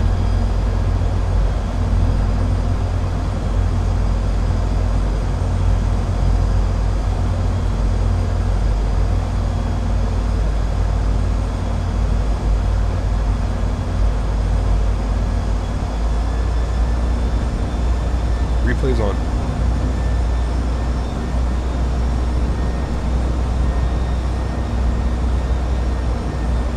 $500. I'll turn those down for our next flight. It's a little bit loud. Call outs. 400.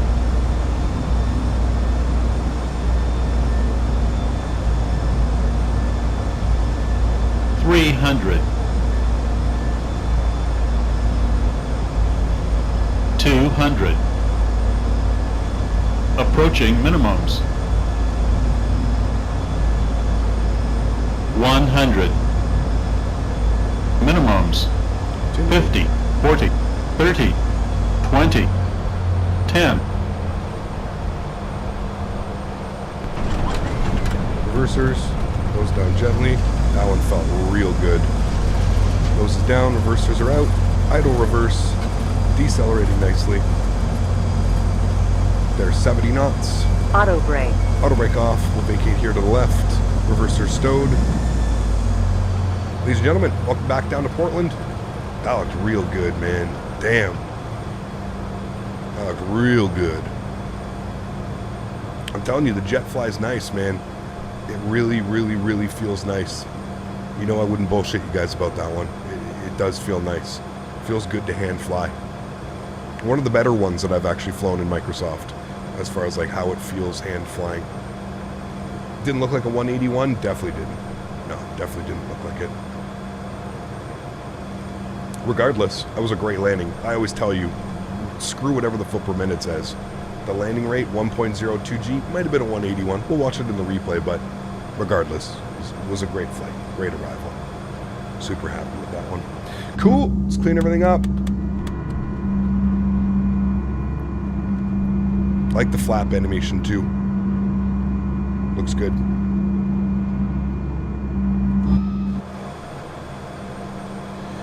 Alrighty. Overhead, lights off, on. That's good. Strobe lights are off. EPU door open.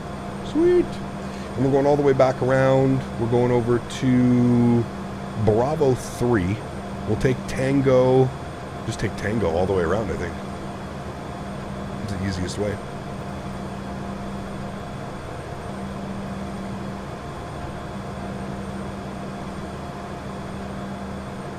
I actually think they get you into there usually. I don't think you go this way to get onto Tango. I think they actually send you over there. It's worth getting the FSS E jets. Again, it's really up to what you expect out of it, right? There's no VNAV, there's no custom FMC, so it is very basic. Does it get you from point A to point B? Sure. Is it fun to fly? Yep. But it is missing quite a few features for a commercial aircraft.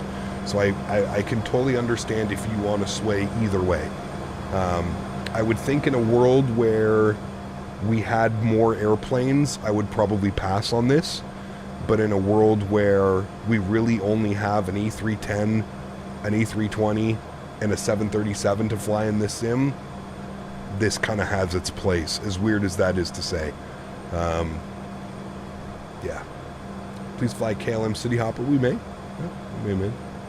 I mean, I don't think we're going to do 2 weeks straight of this aircraft. We're probably going to fly this week. Probably be back in the Airbus next week. I have been itching to fly the Airbus as well, but yeah. Excuse me. All right, we'll stop our replay. We'll watch that here in a minute.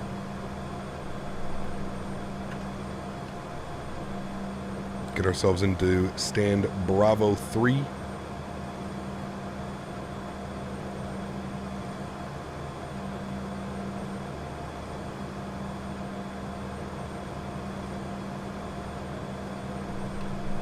We're going to see the Latin VFR with the flyby mod? No, I already was speaking about that. Well, the only reason I'm flying this aircraft is because this aircraft doesn't require me to get a bunch of free third-party stuff to make it flyable, right? Everything in this aircraft is here and available. There is no mod that makes this better or whatever, right? That's my big thing, man. I'm not here to promote the Latin VFR, the Captain Sim, those types of things, because it just, again, it goes against everything. You're buying an airplane to have to mod it with freeware stuff, right? Like, that just doesn't make sense to me. So no, you will still never see those on this channel. The reason why I'm taking a chance on this is because this is a full product, much more so than any of those, right? So, yeah. Umer, thanks so much, man, for the membership. Appreciate you, dude. Huge no floaties. Thank you, man. Incredibly kind. Bravo 1 is occupied. Is that another? No, it's a 7-3. We're taking Bravo, this is Bravo 2, we're taking Bravo 3. What made you go? Just bored, man. I needed something different, Will. And it wasn't like a full 180, right? I've always said I was hoping for these guys, and I was hoping that they would give us a product that would actually be substantial. I had seen a few videos, and there was a few people that reached out to me. Do we have to be? Oh, we have to be over there. I was watching some videos, and a few people have reached out to me to tell me that it's improved quite significantly over the last couple of updates. So I decided to give it a go. And again, it was like getting back from World Flight. I was just thinking about it on the way home, man. I was like, I just flew a 737 for basically 3 weeks straight. Do I want to come home and immediately just jump back into the 7.3, or do I want to get into the A320? And I was kind of like to myself, I'm kind of sick of both of them, man. Like, they're both great airplanes, but I just want something different, man. There's only so much A320 and 737 a man can fly before he goes fucking bananas, you know? So, I forgot to start the APU, apologize. Wait, did I start it? Oh, I did start it, I'm smart, no problem. Wait, shit. Okay, it's restarting, no problem. have the ATR again. I don't know, man. I don't know. The ATR's no bad. Did she dance? She did dance and we missed it. Oh no, she didn't dance. Okay, she was just doing that. Yes, I'm waiting for the APU. APU is on and available. Cool. We can shut down engine number 2. Shut down engine number 1. There we go. Beautiful. Beacon light comes off. Are you dancing? Nope, no dance. GSX, operate jet bridge. Jump outside. Jet bridge is connecting. GSX, request deboarding. What about the longitude? Again, not really my type of airplane, Will. I've flown it a couple times. It's just, I don't know, man. I don't know. Never say never, I guess, right? But they're just... The default airplanes leave so much to be desired, man. And that was one of the reasons why I wanted to jump into this, because I knew it was going to have a different flight model. It wasn't going to fly like I was flying a default airplane. It was really one of the main reasons. I've been flying the CRJ and the ATR last couple of weeks, burned out on the 320 and the 7.3. See, I would fly the CRJ, it just hasn't been updated in like a year and a half. That's my real issue with it, right? That's really my big issue with the RJ is just the lack of updates, the lack of even caring about the consumer base, you know what I mean? Anyways, guys, hope you did enjoy that one. Our first little look at the FSS E-Jets. I would say that today went pretty well. I enjoyed the way that the aircraft flew. To be honest, oh my God, he's having some problems, chat. Don't worry about him. First day on the job. I enjoyed today. I really hope you guys did as well. If you haven't done so, don't forget to smash down that thumbs up. Also, if you're hanging out now and you're free tonight, we are going to be back flying this aircraft. We're gonna be flying it on VATSIM tonight, which is we're really taking a chance on that one. But we'll be flying it on VATSIM tonight. We're going to be departing Portland once again, and we're going to be going over to Salt Lake City. So beautiful scenery in Salt Lake City that was released by PackSim. That's going to be a fun stream as well. I'm looking forward to that one. The average flight time is about 2 hours and 30 minutes. Somebody was in here saying that they're doing it under 2 hours now because of the tailwind, the jet stream right now. So we'll end up seeing how that one goes. But if you did enjoy it, thanks for coming and hang out today. And again, we will be live this evening. We'll be back in this aircraft this evening, the Alaska as well. And then I think this weekend we're going to do we've got some American, we've got some Delta, just a bunch of things that we're going to be doing this weekend as well. So it should be a fun weekend. I'm really looking forward to United as well. So that'll be really great. Cool. Let's go ahead and go to GSX. We're going to restart the Kutal script. Let's jump to the aircraft quickly. Let's close the doors, and then we'll go ahead and do our replay, shall we? So we'll come up here. We'll go to here. Just make sure all the doors are closed, which they are. Beautiful. We'll hit the replay tab. Good. Does it go flaps on the replay? I'm wondering if it does flaps on the replay. It doesn't. Well, can I do flaps now? I don't know if it'll let me do flaps now, but it won't let me do flaps. That's okay though. Anyways, you know that I landed with flaps, but there we go. We've got our replay. Let me stop that actually here. We'll bring this forward a little bit more. We'll go like right about there. That should be good. Cool. And then we'll watch the replays of us coming in. You're going to see a big IKEA here coming up. So there it is, Chad. The IKEA. Oh, baby. This approach is iconic. This way just makes you actually be a pilot, not lazy. Pilot don't need VNAV to fly sit or start. I mean, I think, like I said, man, with a little bit of calculations, it's really not hard to descend an airplane using vertical speed. You just have to be on top of it. You just have to think about it a little bit more. So it is very basic. It is very bare bones. I would love to see them add those things in eventually, but yeah, one can only hope. Man, that felt way smoother than a 180, chat. I don't know about you, but that was a damn nice landing. Let's get a little bit of wing view on that one back here like that. That was a good one. Our shadow coming down here as well. Oof, beautiful.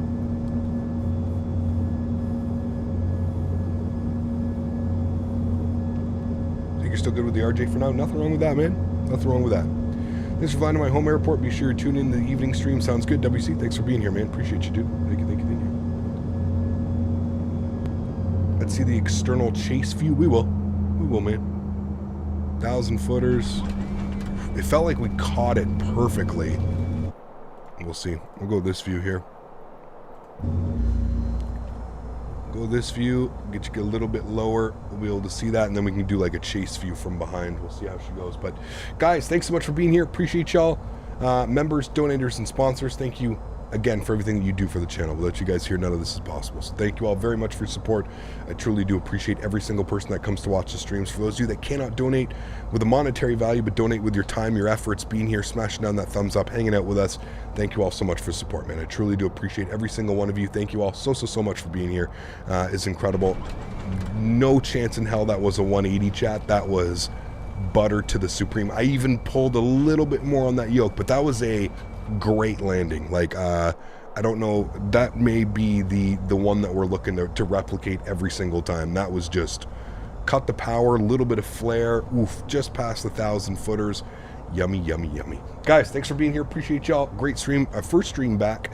I enjoyed the aircraft. I think I've explained enough. If you're interested in this aircraft, there's a link in the description below. Just know what you're getting yourself into. That's about it. I look forward to seeing you guys all this evening. We're going from Portland to Salt Lake City. Should be a great flight as well. Enjoy the outro. Enjoy the tunes. Enjoy the replays. And I'll see you all this evening. Happy landings, friends.